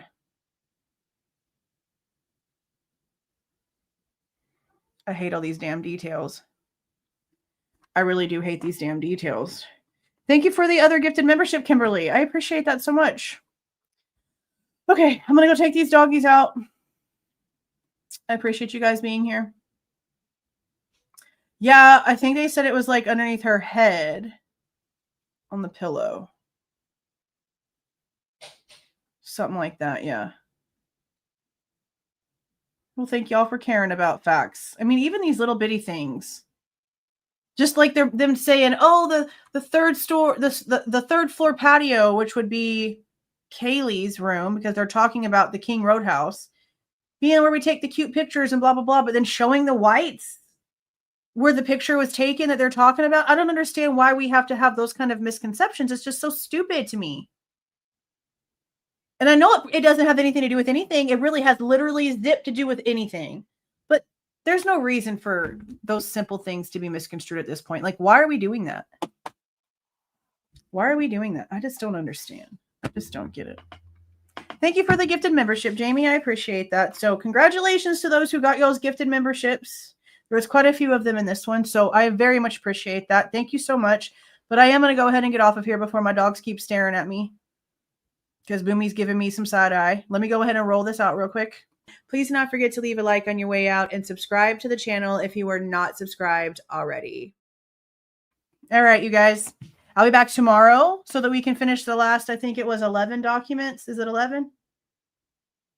196 to 207. The last 11 documents of the Idaho State Police documents. I just wanted to make sure that you guys remembered that. Okay.